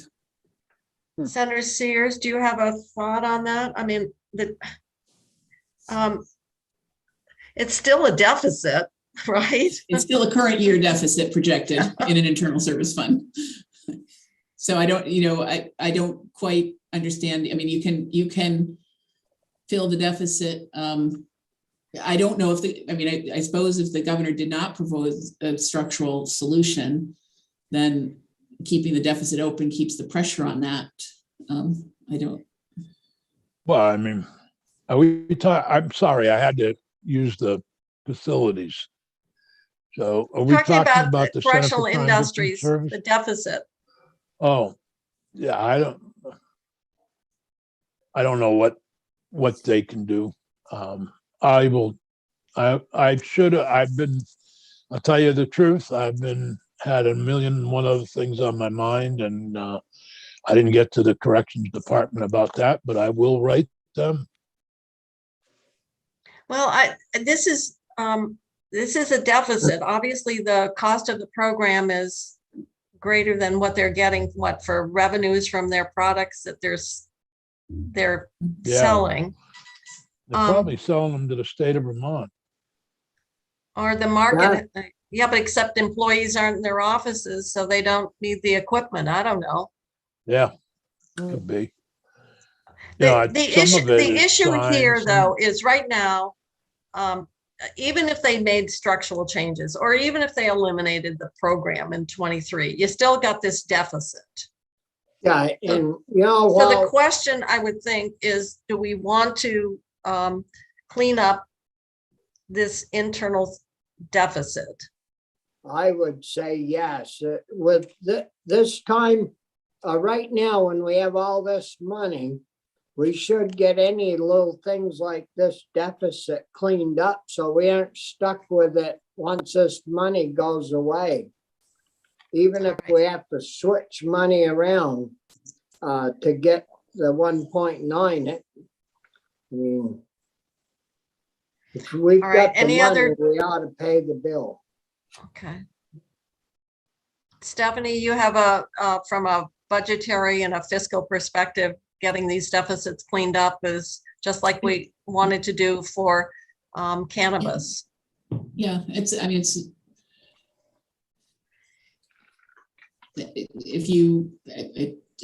doesn't hurt anything to clean them up. Yeah. To actually address them.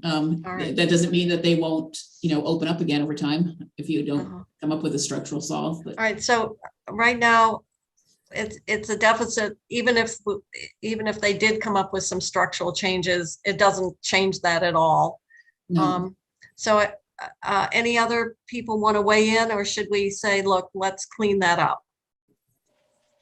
Clean them up. Okay. Clean it up. All right. Jane, as far as structural changes, I don't know what they're talking about, but some of these people that work in those shops, when they come out, they're pretty well trained, so they can go get a job, with carpenters and whatever. And I hope structural change doesn't mean they're going to close them down. Well, I don't know. I don't know what the House was thinking or what the department is thinking, but maybe Senator Sears will get some response back in terms of, what they might have for a plan. We sort of did that with Vermont Life. And I know the other good thing about the work is if you get people that are very active and you send them to work and they have to work all day, then at night they may want to go to bed instead of causing trouble and raising heck. Okay, so we're gonna deal with that. Judiciary, Big Bill, I don't know, is this related to the meeting we had? Yeah. Yeah, they don't think need anything in 22. They told us that. It's not a 22. That's just, we can take that off this list. It'll come up in 23. It's a larger issue around court security and what the governor put in the budget in 23, but we asked them very specifically and they said it wasn't a 22 funding discussion. Right. Okay. Crime Which victims. is, I'm sorry, Dick. I just was agreeing with you. Because I think, Dick raised that and they were very clear that they were really concerned about the 23. Because we had given them quite a bit of money for startup and stuff. Okay, crime victims, I think there is a great consensus that we should cover that deficit. And the question for us, is this really one of these areas where the revenue stream supporting this program is not the right one, and that maybe 23 is the year we have to deal with it. It may mean bringing it in for ongoing general fund support. So I think in terms of the 22 request, we had You're in agreement with what the House did. Yeah. And I was just noting there that the size of it is actually $3 million. You did actually do $1.4 million when you built the budget last year to help them. Yeah. Okay. So we'll concur with the House. On this, the Green Mountain Care Board, this is the healthcare reform oversight, and we had a recommendation from our consultant to support benchmarking and begin to really look at the cost of healthcare in Vermont relative to other benchmark states, and which has not been done in all of this. And so that was, I don't know, do we have an estimate on that, Stephanie? Is the 500? That's it. I mean, that was Donna's sort of best estimate. It would, you know, an RFP would have to be issued, you know, defined and issued.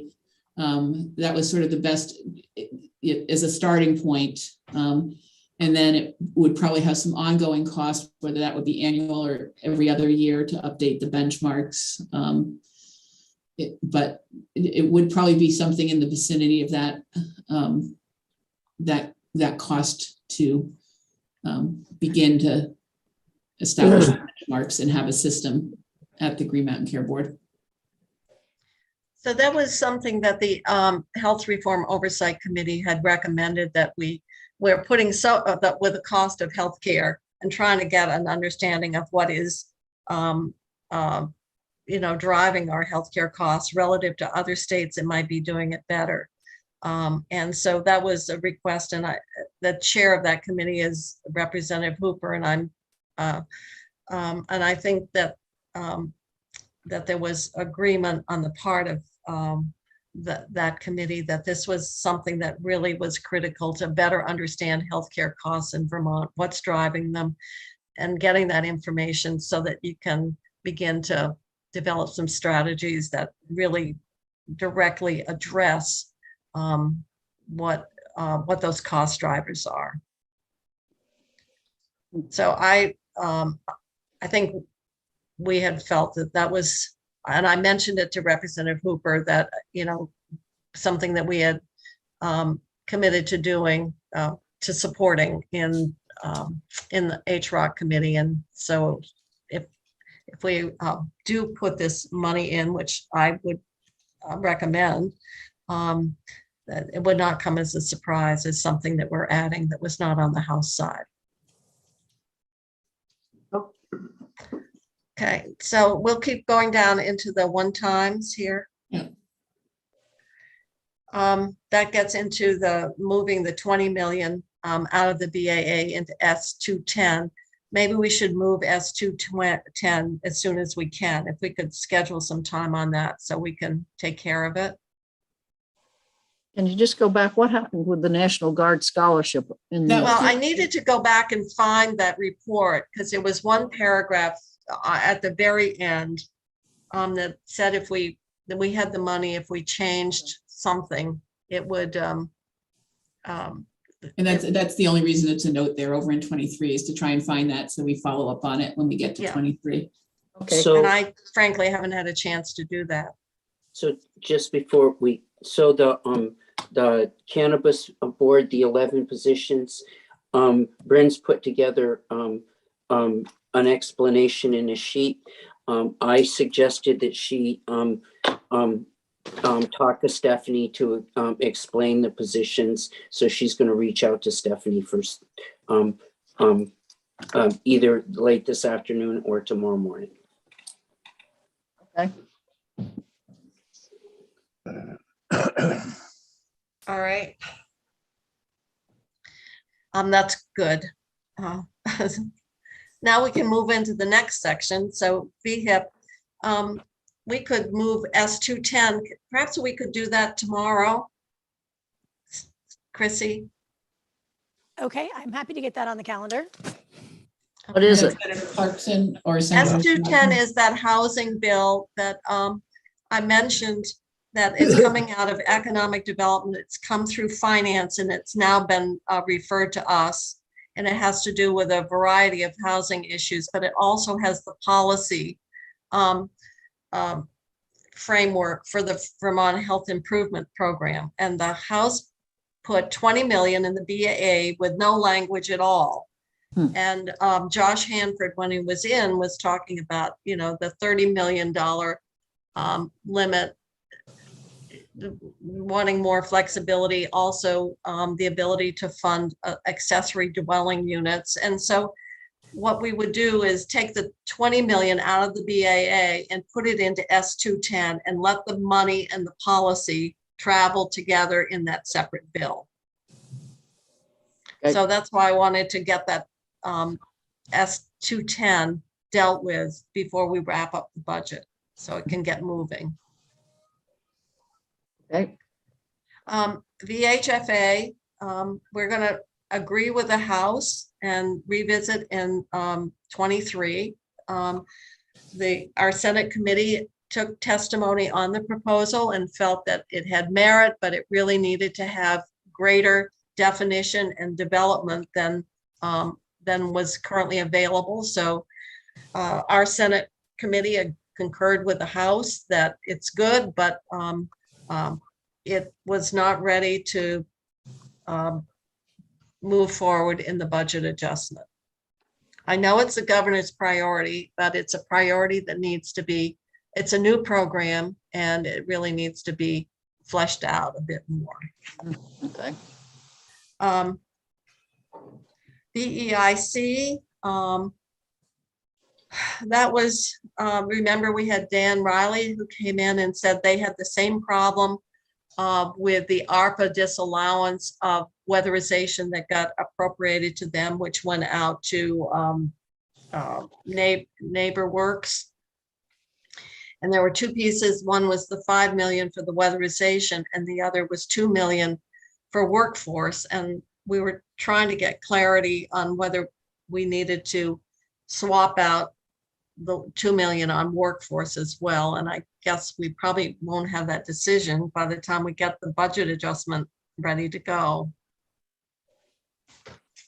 Is it possible to swap it out, but then if it's subsequently eligible to Yeah, I think I know that I think we'll have an answer on the workforce piece soon.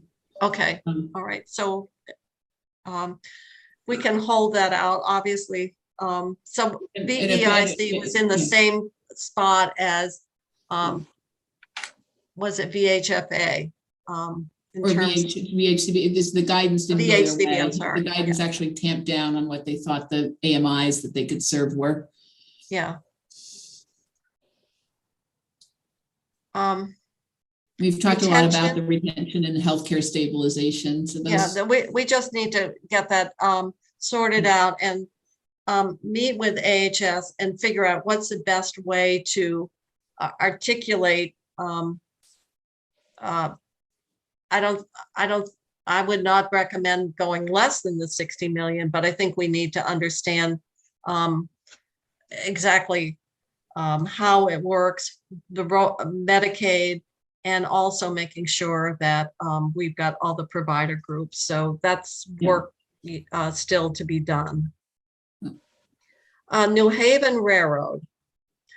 Yeah. That's the depot building that had to be moved because Amtrak coming through was going to, it was too close. And I guess the building actually had been struck by the train in the past.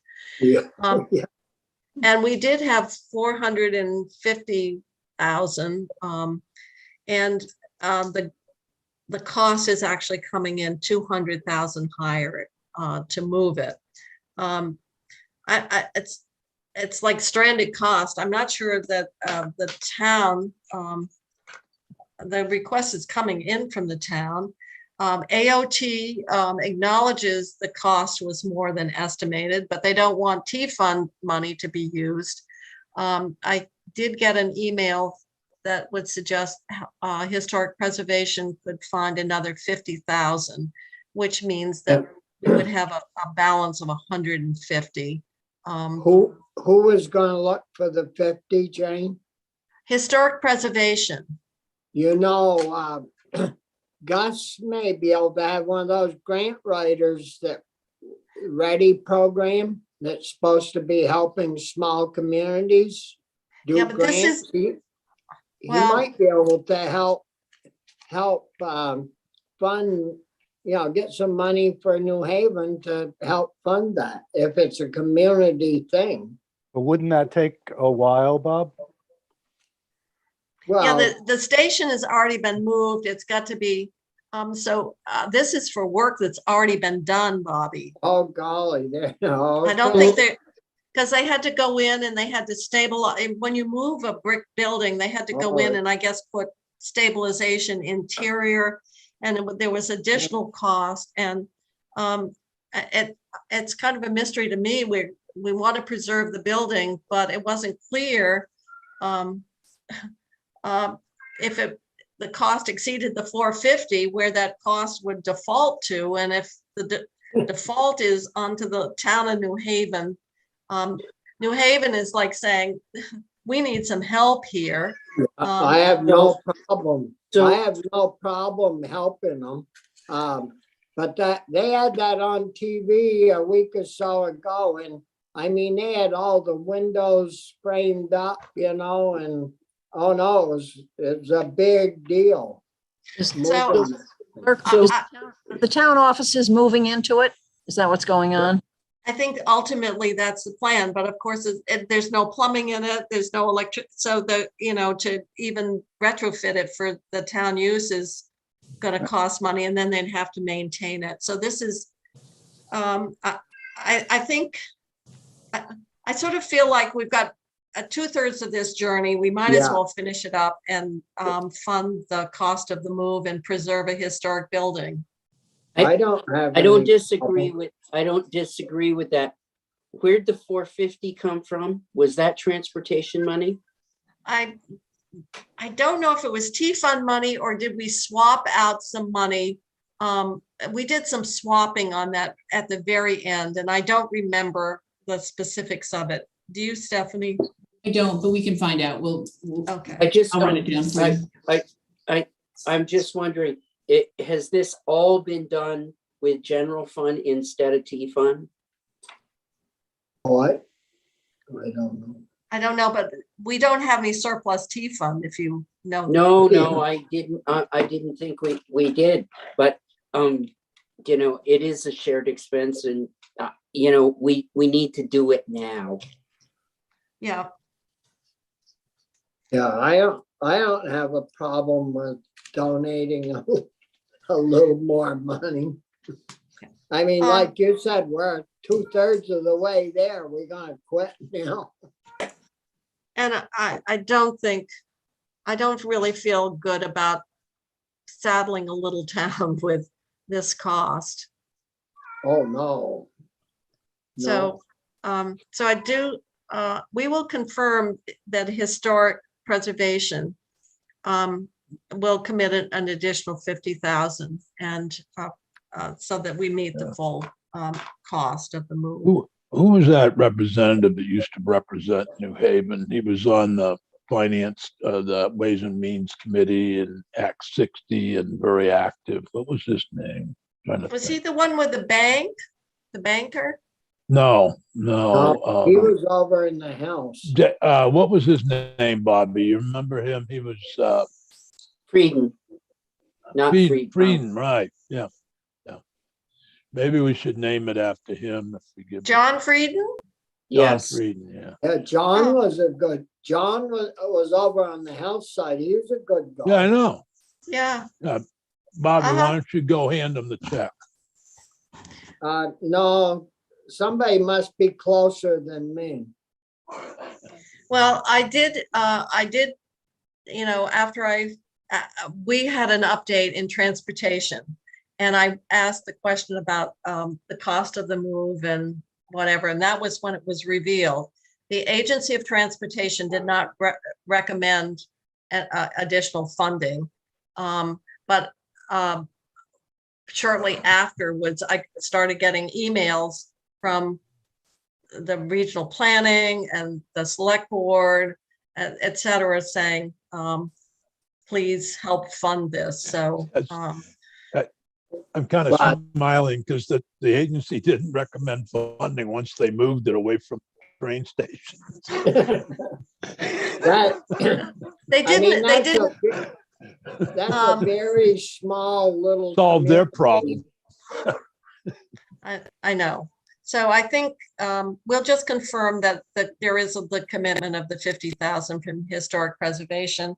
if that doesn't, if they say, oh, that's, if they should say, oh, no, we don't have it, Yeah, then we might be talking about 200 versus 150. But I Yep, think yep. we're in agreement that we want to cover the cost of the move. Yep. This is something you brought up, Senator Sears. We just threw it Well, on this land yeah, I growth. don't, I need to check with Representative Sullivan because she indicated that she and Clay Purvis were going to get it into the budget adjustment bill in the House. But evidently it didn't make it. Now, maybe it's in the institutions bill. She's on the institutions committee. I don't know. I'll send All her I an know is email. everybody where it wants to is. be the first town to get, covered, and it's going to be a multi-year process. So I don't know.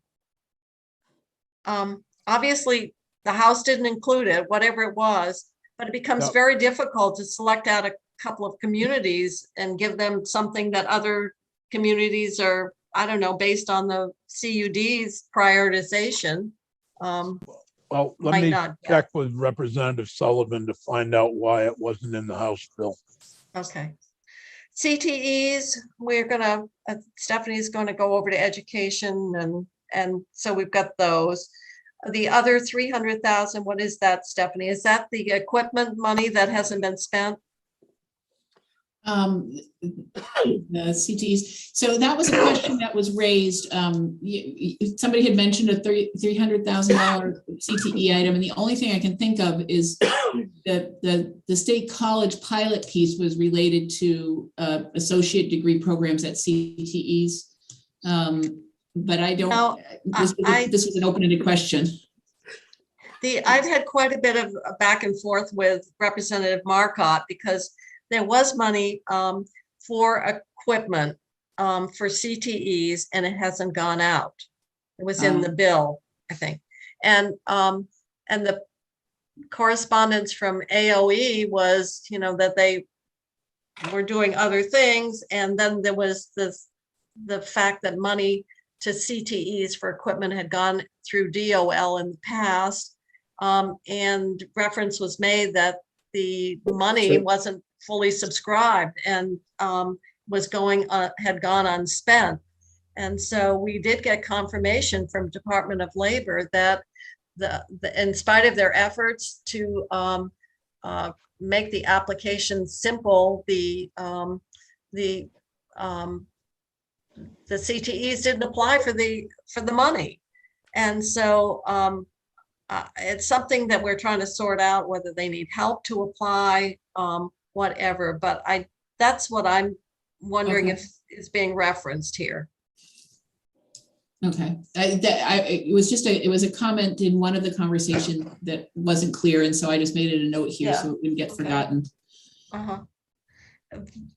State college. We've already agreed. But this money wasn't DOL. This went through AOE, Stephanie. Okay. But then AOE said that the CTEs haven't even used the money that was what it was provided for in the past. So that's why Marcotte asked DOL, what was the experience? And Sarah Buxton wrote back and said, yeah, they didn't apply for the money. Okay. Wait a minute. So we've closed out Vermont State Colleges. Yeah, that one's closed. Yeah, that's closed. I'm going to just State take that one IT off because projects. that's closed. The House. So This is just the source of the funds for the projects. There was 23 million, 28 million, I can't remember which, 28 million of IT projects that are funded in the list of IT projects in section G501. The governor had proposed to move them all over to the general fund. The House made no change and kept them. And Sarah Clark, and under the new guidance that came out, the IT projects, as long as they're within the time frame, should be eligible ARPA projects, it sounds like. all right, so basically we're saying we used ARPA in the big bill for 22, and we're just keeping it that way. And the governor wanted to Exactly. switch it. Yep. Okay, so we're just concurring with ourselves. And then we've gone through all the smaller, like the syringe and the planning grants and the pieces that we've already walked through. So we know which ones are open. I'll just add the open ones to this list. What about the recovery centers? I made a request of the health department. I'm waiting to hear back from them. David Englander is sending something over. Okay, but can we make a note on the list? Yeah, there we go.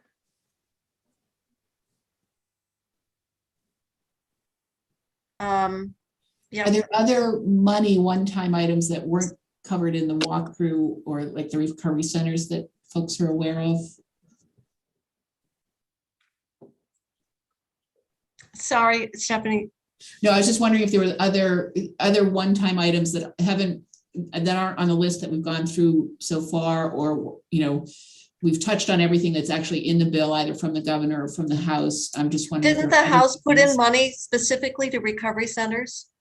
They included them in the retention. They did not put Okay, in. okay. the grant. So this was a request, Rich Westman got a request from Senator Hooker saying put money in for recovery centers, but was there a request, a written document? What if the staff is covered under the retention effort, what is it that recovery centers would need help for that over and above, because we do appropriate money to them anyway? That's what the health department is going to come back to me with. So Okay. I put the request in. I apologize, but I'm not at home today and I don't have two screens. I could be doing emails and have got to him, but I can't do that when I'm like this. Okay, no, that's all right. We'll see what we can find out. I do know that they had a wish list relative to 23. So I don't know, Yeah. perhaps maybe that's what's getting Well, no, inflated here. they had two asks. One was for the BAA, 45,000 per center. And then in the big budget, they're hoping to raise their base allotment. But the 45,000 is for what? Well, that came from Senator Hooker, went to Senator Westman, and now the detail to fill that in is what he's waiting for. Yeah. Yes. It's okay. Well, usually there's some background or justification about what that, what is driving it within.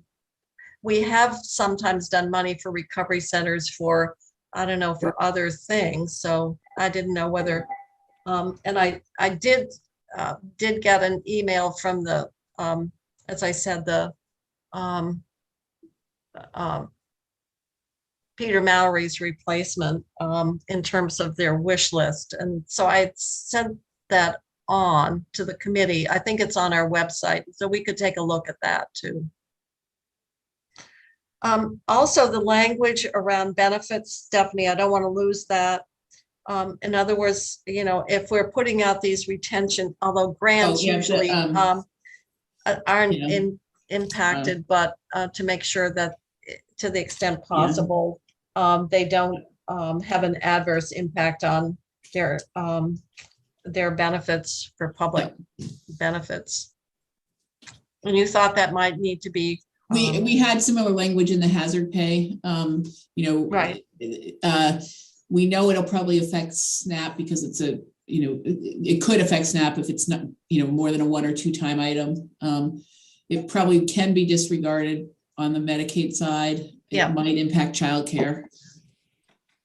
So we'll just put in, you thought it might have to be modified just a little bit from what we had in the hazard pay. Yeah. All right, so we'll put, that's on, where is that now? It's up here on the retention line now. I put benefits impact as a note. Oh, okay, all right.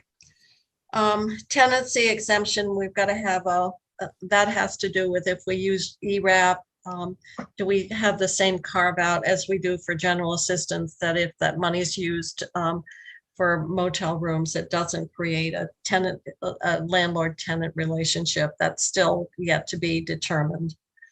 Callable bonds, is that something that we could do in the budget adjustments so that we address it there? So because if you wanted to do it, we would do it, if you wanted to do it in that year-end construct idea of, the first X dollars before it would go to rainy day fund. Yeah. We could do that there. Uh-huh. There's some pieces of language that were struck from the bill that we probably want to include if we do that. And if it's likely that we will have money under the year-end construct to pay down some portion of the callable bonds, we probably want to include the language that the administration included. Okay. Well, I think it would be a good way of a compromise, so to speak, since it's something important to the administration to get, and it's consistent with what we've been talking about. But if we can, because we're already at the max of our rainy day fund. So if we did have some money. Yeah, and it's not getting ahead, or it's nothing, in 23, the piece on the pension would change for the other 50%. Yeah. And so can you get us some language on that? Yeah, we can do that if that's why it's on here, for me to know that it's worthwhile to go forward and draft. Were that. there other payments, other things that we were doing the TIB, and that's already been taken care of. That's actually structured in the funding right now. So the only ones, were they callable bonds, or was there another? Well, the next one down was the property management piece. So should we get that property management cleaned up first and then callable bonds? Yeah, I mean, the question is, do you want to do the property management in the money? The House has done $5 million in the money. The callable bonds would be, depending on how the year end ended. So it's outside the current, it's over and above the current. The House did 5 and they wanted 6.7, was it? They wanted, the administration wants. They wanted 10. They wanted 10. Yeah. Well, we could do 5 million and then the balance on callable bonds. Which one should we do first? Want me to do the first? other balance within the what we draft for the year-end construct, I can do that. Okay. I just wanted to understand if you wanted to do 5 in the money or 10 in the money. Well, I don't have an opinion on that. Committee, the governor wanted 10 million. That would clean it up with some other stuff that they were doing. The portion of it that's not as clearly structured. There'd still be the underlying program that's running to. What is property management? That's where we are, right? Yeah, that's the 3 buildings that have, I think one's in Rutland, one's in Burlington. I can't remember where the other is. They would for the property, they said was acquired back when Howard Dean was governor. And what would this just pay them off? What is this? Yeah, it would get them paid off. Well, why don't we see what the money looks like, how much of that general fund we're using up over and above what the House did? And if it's a whole, if we're kind of way out of whack, then we could do the remaining 5 million at the end of the year and then the balance to callable bonds. So let's see what we're adding up to. So I'll have a like a tally sheet for you on that then. Okay, all right. What is HCBS human? So this is that language. I spoke to it yesterday. We had advised it to be struck from the House bill. This is about how you structure the general fund freed up match that comes from that 10%, and then how you structure the spending authority for the grossed up dollars for the plan, for the housing and community-based service plan. This is roughly $140 something million total plan. And so we clearly have to cordon off the general fund piece And Just a minute, you've got home and community-based services. so this is the, I'm sorry, this is the 10%, 10% FMAP. It's the plan that's about $140 million. Okay, I thought you were talking about VHCB. I thought that's what you said. Oh, I'm sorry. I'm sorry. And so this Okay. is it's technical language. It's important to the administration and to the operation of this because we have to account for it very distinctly for CMS. Mhm. And you can only invest it according to your plan for home and community-based, enhancing and strengthening home and community-based. And so they went Okay. through the summer, with stakeholder engagement on the plan. So the one piece that we paid for part of the rate increase last year with these dollars. Mhm. And now this $18 million piece of it that is part of the retention proposal is, one distinct part of the plan. It's the rest of the plan structure, not structure so much as how spending authority is given around these pieces of the plan. All right, so that needs to be, That's Rewritten. another thing that we're meeting on tomorrow with Okay, AHS all right, staff okay. to try and get all right. straight. And then we'll just set that aside. Yeah, I sent an email to Senator Benning on the State House expansion, because I know their committee's been taking it up and he was going to do that tomorrow. So we'll defer that.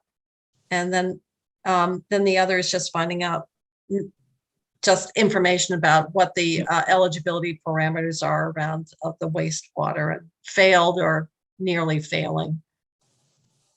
And I'm sorry, I don't mean to back you up, but did you make a decision on the Peru and Land Grove broadband? I think I was in the middle of an email when you made it. Senator Sears I'm is gonna going check to with email. Senator, excuse me, I'm gonna check with Representative Sullivan and try to find out what happened to it.